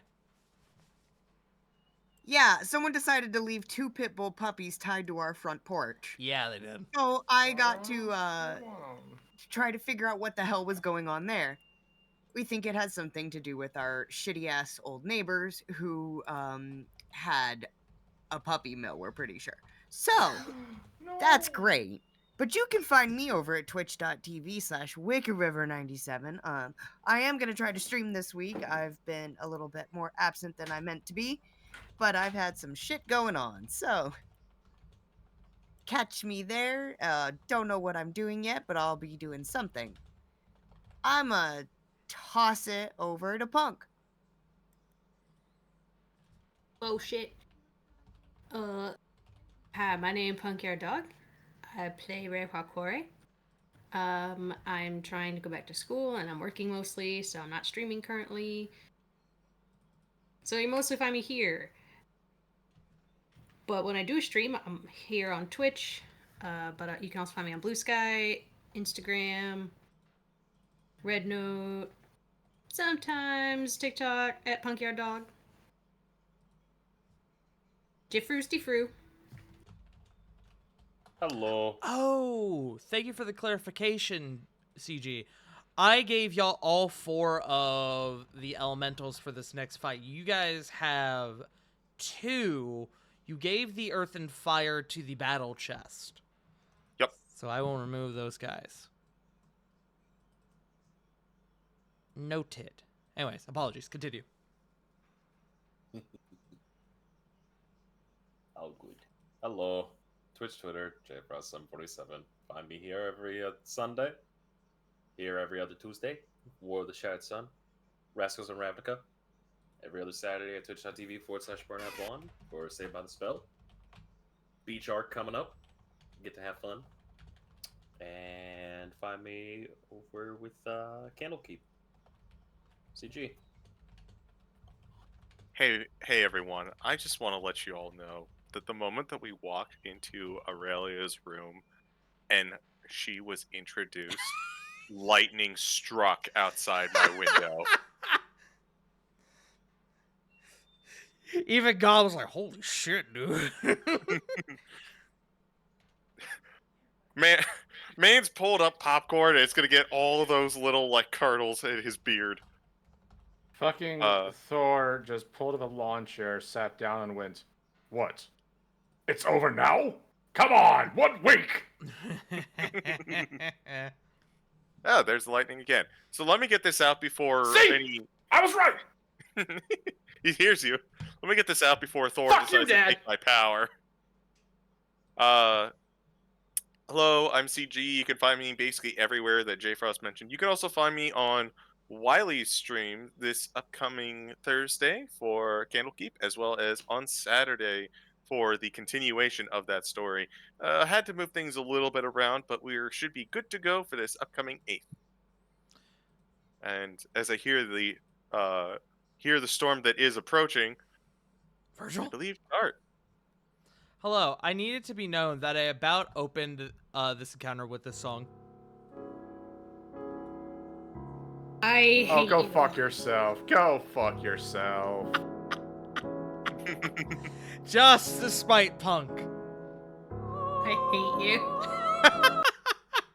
The sad thing is that it fits really well. It does fit It real well. does. It does. But Jesus Christ, man.